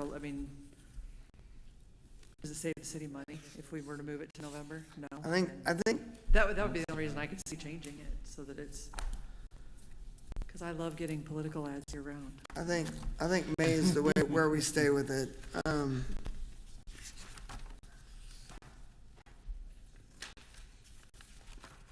There might be something, because now that I'm thinking about it, and I guess it's just age's time, is I think they did move it that all municipal elections be in May, that first week.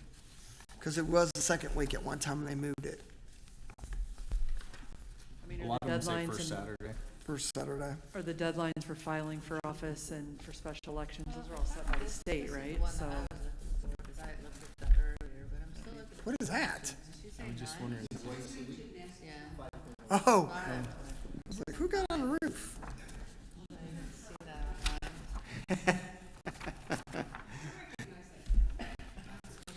I have Roy City down, I have Heath. I thought Heath was okay too, section 11. All right. The only thing that jumped out at me, and just because no one else has, at least I couldn't find anybody else that has this, in Sunnyvale, in 4.03, they talk about judge of qualifications, and that is, if someone says, I'm going to run for office, they've got a process for people to say, I don't think that person's qualified to run for office. And they have a whole process. It doesn't seem like we would need that. No. I just thought it was interesting that they even denoted it in Sunnyvale. Must have had problems at a previous election. So, now that I look at it. To something. So, all right, what does people think about Chapter 11? And that, I do like Heath's as well. All right. I found the crumbs interesting, actually. Okay. How wordy is it? It's just wordy. But it puts everything, some of these have things in different places. Yeah, and This that throws cuts all into, this right which we here. already talked about council. We've already discussed that. I think this codifies everything else that we haven't discussed yet. So, I kind of like that they had it all right here, all of it together. It's otherwise it's all sectioned for each one, which is okay, but I kind of like to go to one spot for one thing. Anyway, go ahead. anyone else? I'm hearing Heath though. All right. Tony? Any of it is not, I don't have an opinion on any of them, other than, what she brought up about just making sure that, the state law that's gonna be the qualifier. So I was good with any of them, really, to tell you the truth. Bev? Heath? Heath. All right. Roberta? And then, Heat. all right. Heath. You like Crum? I like Crum. I like to look at Crum, yeah. Heath. All right. What I do? I'm gonna go with Heath. I wanna go with the right. least amount of verbiage. All right. Rich? Heath? Yep. Leslie? All right. So we're going to go with Heath. All right. Any other discussion on that? Because now we're going to go into any other topic. So now at this point, Bev is going to be first. Now, and then I do have a couple that I found that we kind of missed out, and I do want to talk about them. I have an interesting one that we have in red up there. But we do want to revisit from Bev. Bev would like to revisit a topic. I apologize, I wasn't here last time. I had a major family issue to take care of. I like everything y'all did on the mayor and the council, with one exception. 6 places is perfect. 3-year terms is great. I disagree that we have an election every year. I think the mayor should be bundled into one of the council groups and give us two years, and that way we can save the city money. An election is expensive. It's, if I remember right, and Jerry, you can correct me if I'm wrong, it's between $8,000 and $12,000 to hold an election. And if we are going to hold one to elect one office, when we could put it in with a council group, I think we should. Right. And it's just speaking as taxpayer. The other question I have is, I couldn't find in here term limits. Did y'all vote on term limits? Yes. I thought we had 9 years. Is that correct? So 9 3 years. terms? Okay. Yeah. 9 years. And then, but it was with a break. A 1-year break, and you could run again. After three terms. Yep. So, Is it 3 terms? I thought there was like 2 terms as. yes, and we also did the combination of no more than 12 years. No combination, no more, yes, no more than a combination of 12 years of mayor and Okay, council. so you could serve 2 years, 2 terms as a council person, and then you could serve 2 terms as a mayor. Correct. And then you have to take a break. Right. If you stay council, you can serve 3 terms, take a 1-year break or a 1-term break. One year break, so you could run again in a year. You just couldn't run for your seat. Yes, Okay, yeah. okay. All right. So currently and historically, we've always had an election every year.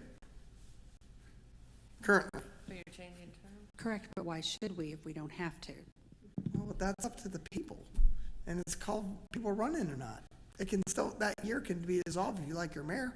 There's not an issue. But why would you deny people having a choice? I understand what you're saying, but it doesn't do that now. So, okay, I'm gonna play devil's advocate here. Oh, that's okay. It's the year the mayor's gonna be elected, Uh-huh. and it's only the mayor. It's 2 candidates, because if we only have 1 candidate, the election's canceled, so it wouldn't cost us anything. But let's say we have 2 candidates running, and God forbid it's not pretentious. It's a good election. Voter apathy, if they really don't care which one wins, and we have just spent a fortune on an election that could have been bundled into the year before. Okay. So, I understand, but I also, if I'm doing resign to run, and there's a council member, their seat's gonna be up as well for a special election. Only if that's the case. Correct. It But- couldn't be, it might not be the case. It might not be We the have had case. people step in to run for mayor that have never held a council seat. And unless you change the rules here, That doesn't have to be that way. I'm not opposed to that. I think mine was trying to find a way to eliminate the resign to run and trying to, I mean, I'm okay with it if you guys want to do Did you that. put resign to run in here? You have to resign Yeah. to run? Yeah. And the question was, how much, I believe, how much lead time do you need to give them if you're gonna resign from? Because you can't basically name your replacement because they didn't have a chance to put their name on it. And I think that's what I try to get the attorney on that. Yeah, read the answer. Say again, I'll read the question that I sent him and then his answer. Okay. So I said, can a charter require a current council person to resign in order to run for another city office such as mayor? If so, can there be a requirement that the resignation must be done by a certain time period, say 30 days minimum before the regular filing deadline, in order to ensure adequate time for a special election of the now vacated council seat in a May election, and to allow time for a potential candidate to file for that position? The concern was potentially having a council person mid-term file at 4:59 p.m. on the last day for mayor and leaving the seat should they win, and then appointing someone of their choosing to fill the unexpired term until the next year's May election. Another concern was a council person who is at the end of their term and decides to run for mayor could wait until 4:59 p.m. on the last day of filing, and no one files to run in that council position, and then the position must be appointed until a special election in May of the following year. The commission was wanting to eliminate these loopholes. Your thoughts?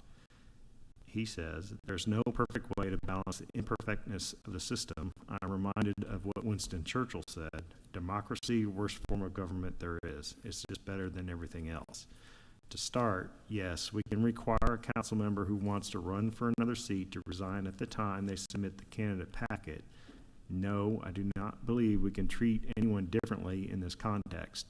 Sure, we could argue the logic for the rule is that the candidates are not situated similarly, but I think that is a thin thread to pull. One way to help, I think, is to have a vacancy appointed by a majority of the council. That way, one person is not in control of appointing someone to fill the seat they just vacated. These are age-old games people play with filings in politics. That will not change no matter how it is set up. Personally, I recommend the majority appoints approach, as that way it takes the whole council being involved if there's a Which vacancy. is what I think we originally submitted.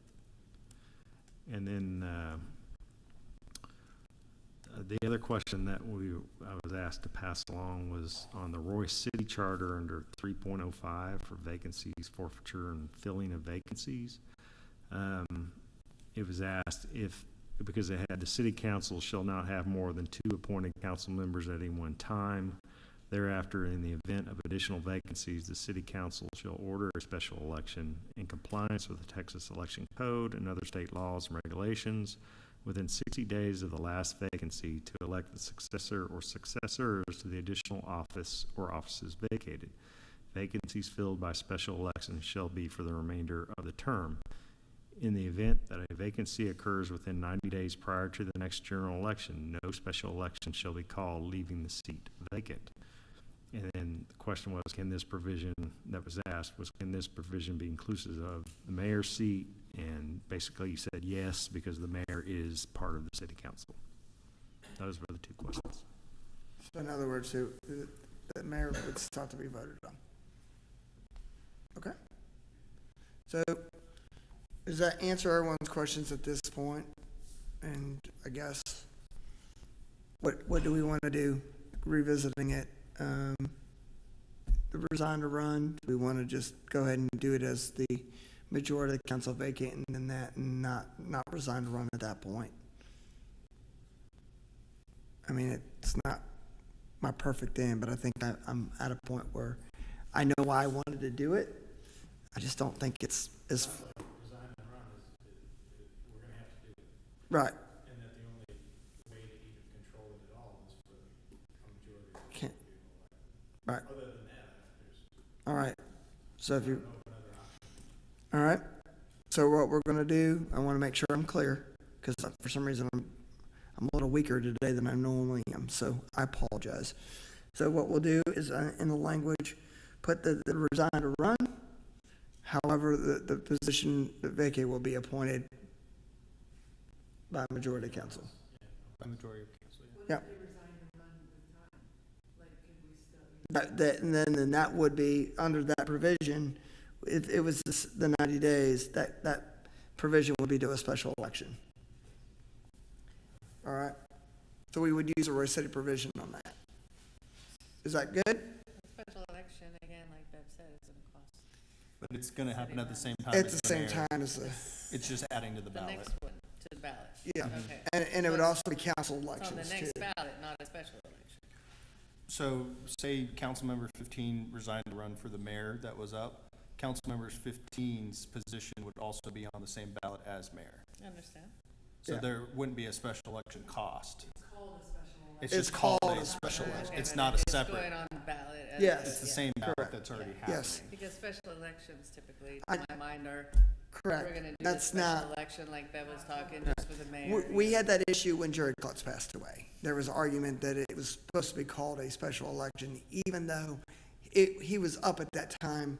It was still a special, yeah. Yeah, Paul All right. Day's election was a Yeah. special election.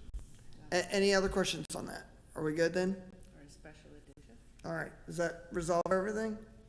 What do you want? You still have the mayor running by themselves when I think they should roll in. If you guys want to leave it that way, that's fine, but I'm going to disagree. I'm bringing it up. How would the election process work to your mind? Positions 1, 3, and 5 run in 2025. They won't, but we'll say 2025.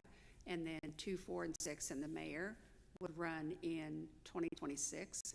And then 2027, we would not have to have an election unless we have this special one come up, and that's not always maybe going to happen. And then in 2028, 1, 3, and 5 would run. 2029, 2, 4, 6, and the mayor would run. And 2030, you would not have an election. So we would not be paying for an election every year unless the special one came up. And I think The way that's, you guys have got this, we're paying for an election every year, no matter what. I just, But are we doing us a disservice by giving us 2 years where we have no turnover on council? Like, I'm wondering if we wanted to not have the mayor running alone, So- could we do where you elect positions 1, 4, 2, and 5, 3, 6, and mayor? I mean, could you do 2 council members each year, still having an election each year? But the mayor in. I'm not, yeah, I'm a little concerned about that 2-year spread where there's no turnover. The other nice thing with doing it in that manner, and it doesn't necessarily matter what order that it is, but by having the mayor be a standalone election, that gives the mayor an opportunity to work with every council position in Correct. rotation. that was my thought too. Agreed. And the other part, when you have the special election, that provision, it's still gonna be a special cost. So I feel like having the mayor and then the special elections there, you're still having that provision. And again, if no one runs for that position, you cancel the election. So I don't have that problem or fear in any election, because there are councils, like in Rockwall, they've canceled many of elections because they had a good council. So I'm saying there is a provision to cancel. So I'm not worried about that. All right. And I still love you. You're still getting flowers some Mother's Day. All right. Any other discussion on that? We got 10 more minutes. So a couple things I want to bring down. Jerry, will you please scroll down to, is that the selection process? Go down to, scroll down a little bit. So I'm going to make a recommendation. I've thought about this long and hard, and I think we need to include it in our council provisions. Keep scrolling down. Scroll down to the reds. So I wanted to add a couple languages. I would like to add, right there, go up a little bit, a section called Code of Ethics.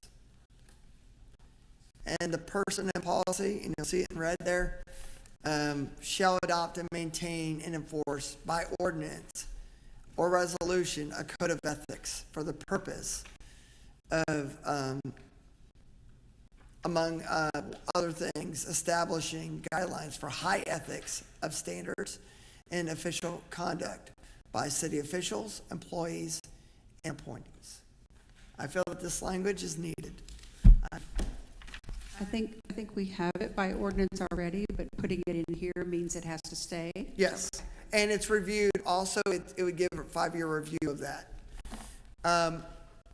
I feel that this, by charter, shows that we, as a community, are dedicated to high standards.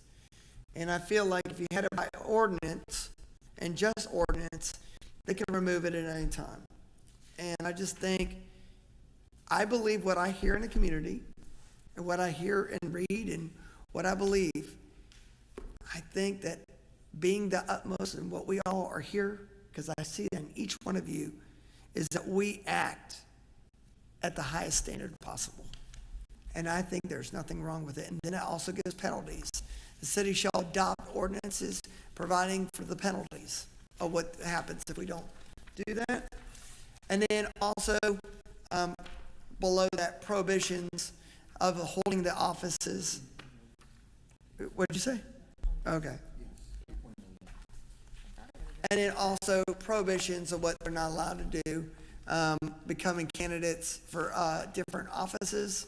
Should the mayor or any council member announce it as a candidacy, or in fact become a candidate in any other general, special, or permanent election of any office of profit or trust under the charter, the laws of the state or the United States or other offices then held at any time, they shall exceed 1 year and 30 days. And such announcements of such candidacy shall constitute an automatic resignation of the office.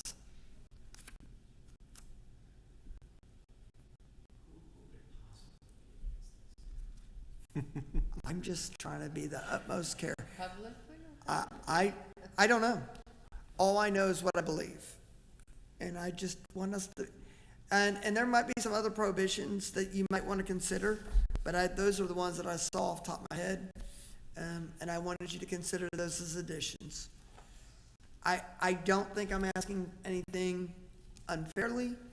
I'm just trying to give us the best ethical standards and setting that standard outright in our charter. That is it. So I'll leave it up to you, but I did add it in red because I really liked it a lot. Where did this come from? It was, I think that was the Royce City, I believe. Yeah, I've seen a few. And it might have been Sunnyvale. So those are the two I read the most. Oh, that's Sunnyvale. I can tell you which one is right there. That's right. Yeah, I'll fix it. Town and pronouns. I told you I've had a rough week. All you gotta do is find and replace. Okay. Turn your mic off. No, okay. Oh, do I have my mic on?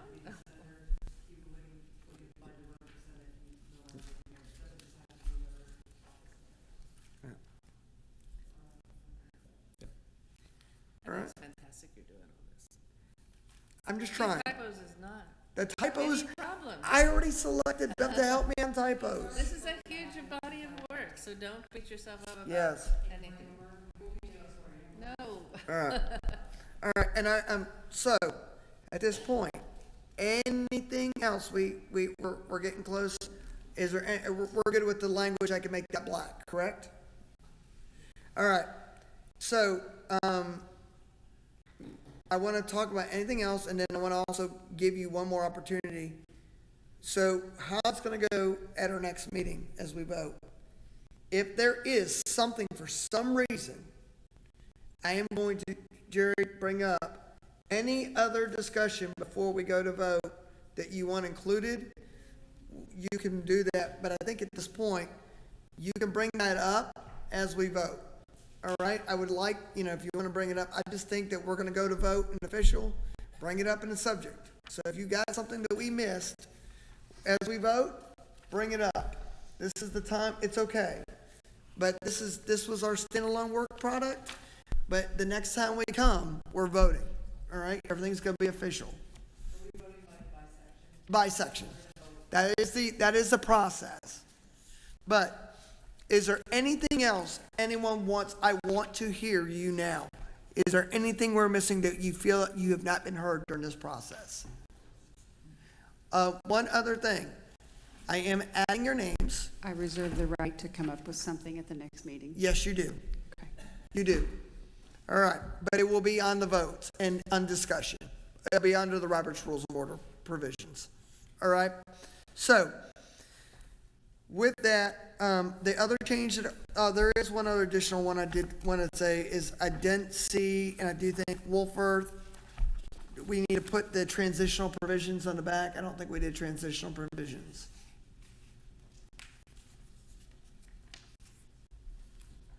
And then currently on qualifications, did we ever, are we going with 18 at the Yes. moment? Okay. Yes. We are currently going with 18 on qualifications. I missed it. That's on me. But yes. 21, you can do, Typical is 21. you have the provision of, you can do 21 or 18. Except Senate and House, they have higher ones. Yeah. Because they want a Yeah, level of those maturity. provisions are different. Mhm. I Well- agree, that 18 seems young. I know that, what we I can talked tell you, about. at 18 years old, I wouldn't have known what to do as a city council person, so. So Wolfworth had transitional provisions at the back. I kind of wanted to put in the provisions in the back of transitional. And the other, I did find, by the way, the legal provisions where it's under the legal provision is a service of process against the city. And it says, so that's where I would like to, I'm going to include that language we already voted on. All legal processes against the shall be served upon either the city secretary or the city manager. Oh, that's also one. I thought it was, city secretary. No, we voted on city secretary. Oh, okay. But I think we can do either or on that. Is that okay? Yeah, I mean, right now, I think the city secretary is the one that receives it, and Yeah, so just leave it as city secretary. All right.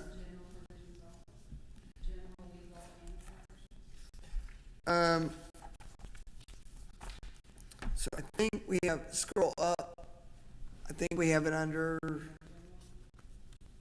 that's what I'm saying, I'm wondering if we don't need to add that legal provisions as well. Because I feel like we're a little short.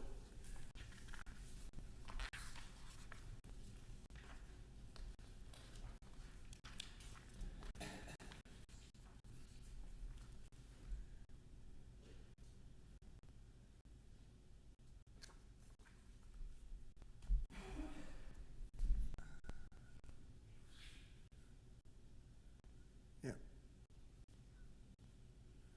Scroll up. Powers General, AI, I think we need legal provisions. I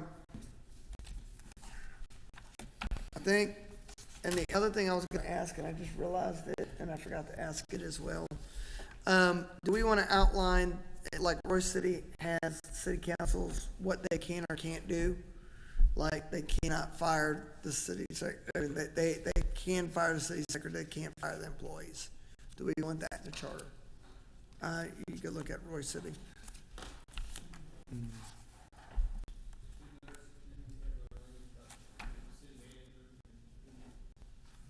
Yeah, I think the question I thought, and I asked Dennis over the phone, was would it be clear that we do Royce City, like what the duties of council, what they can do, so that it's not confusing to people thinking they can't do it. And, you know, like firing city employees versus that's really the role, but do you want it clearly, concisely outlined for them in the charter? That's what I was thinking, it was right there, what the duties of the city manager were in hiring and firing, and then the city manager hired and fired by the Yeah, and this would be under the city council that they could not do that. If I see a lot of gonna interfere with the employees. Because it's a conflict, it creates a power struggle, you have chain of command. That eliminates any idea of corruption. This is my brother-in-law's son. Yes. So I would say just to leave it simple, city council hires and fires city manager does everything else. Right. Well, and so the provision also was city secretary, they hire it, the city municipal judge. Those duties are outlined in the charter. In other words, is what I'm saying. Are you okay with that? Anyone opposed? I'll include that language in there. And the council hires the city attorney. All right. Because sometimes there could be a conflict going on with the city manager. Yeah. You want your city attorney to answer Right. to the council. So, and again, you'll review that. So are we okay with me adding the transitional language and Wolfworth to ours, just so we have that language, we'll vote on the rest of it. And then I would also like the legal provisions that Wolfworth has as a base, just as I want to protect us. All right? Yeah, I mean, we can certainly. Any concerns with that? I mean, those are last minute, but those are just, I'm trying to catch it. I'm trying to catch y'all. And I feel like we've been putting it together pretty good, but I'm noticing some things that, Some holes. some holes. And we're doing a great job. So at this point, it's 9:02. I am going to move to public. Anyone want to speak? Anyone want to speak? Anyone want to speak? Public hearing is closed. All right. All right. So our next meeting, we found out there is a conflict. And there's a Board of Adjustments meeting. And as I've always committed, we will always give precedence to the Board of Adjustments. So does anyone have, this will be our big meeting, so. Right, I know.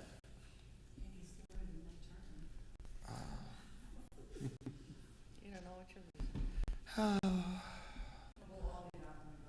So, So yes, I Jerry? can just tell you the dates that I've seen on the calendar that are open would be November 7th, November 8th, which is a Thursday, Friday, November 11th, which is a holiday, November 14th, which is a Thursday, the 11th is a Monday, November 15th, which is a Friday, and then the week of the 18th is open, 18th, 19th, 20th, 21st, 22nd. Okay, I'm sorry, you're right. All right. So I recommend at this point the 20th.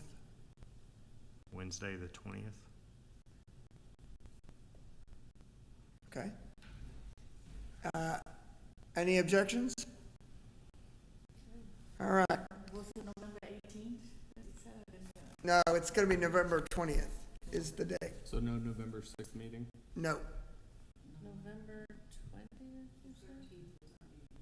Yes. Yeah, I can make that. Yes. And that also gives me time to make, it also gives me a little bit of a break to make sure that I get all the adjustments. And what I'm going to do is my goal is next week, you'll have time, if there's mistakes that you want to catch, send them back to me. That gives me time to make sure that we have all the language correct as hey, we talked about this, you missed it. Okay, sounds good. I want to make sure that I don't miss anything. I will have Bev and I will have Jerry's eyes, but anyone else, you do have the right one. I want to make sure I get this out so you have time to also review. And because I want to give you each a week to think about it, discuss in the community, discuss how you feel, think about it. Because once we're going, the idea is that it will now then be presented to the next process after that is it goes to the attorney to review, and then it will go to, and then the council will then receive it after that. And so We will then make a presentation in January, I think. January, February, Yeah. late January, Yeah, February. all I right. think, And we're anticipating this being a much longer meeting, potentially. I don't think so. I mean, my goal, if I write everything right, the answer is no. It should go fast. It could take 2 meetings. I don't think it will. Seeing how you guys are acting tonight, we've gotten through everything by 9:06. So, is there anything else we need to discuss? I have some. Yes, sir. 4 weeks ago, when I was here, I had an interaction with Tony, and you probably all witnessed it, right? No, I don't remember it. Got a little short with him, and so I owe you a public apology for that. I appreciate your generosity, but I do, it happened publicly, so I felt it's bothered me for the past 30 days. All right. Okay. I would have apologized if I was at the previous meeting. I want to give you a public apology for that, and thank you for accepting. Appreciate it. So with that, I want to acknowledge each one of you. This process has been awesome. And I know, regardless of where we go from here, I want to thank each of you of your time, and we're making history. And I can honestly say this has been the best group I have ever worked with. And I mean that sincerely. This has been an awesome group and a committee. So, Jerry has been great. But Jerry has been excellent too, and thank you, Jerry, for everything to this time. He's been there. It's go time. I'm going to remind you all that regardless of how we vote now, it's all going to count. And it's not going to be personal. So don't take the votes personal. We're all going to be neighbors. We're all going to be friends. And if we're not friends, we'll still be neighbors.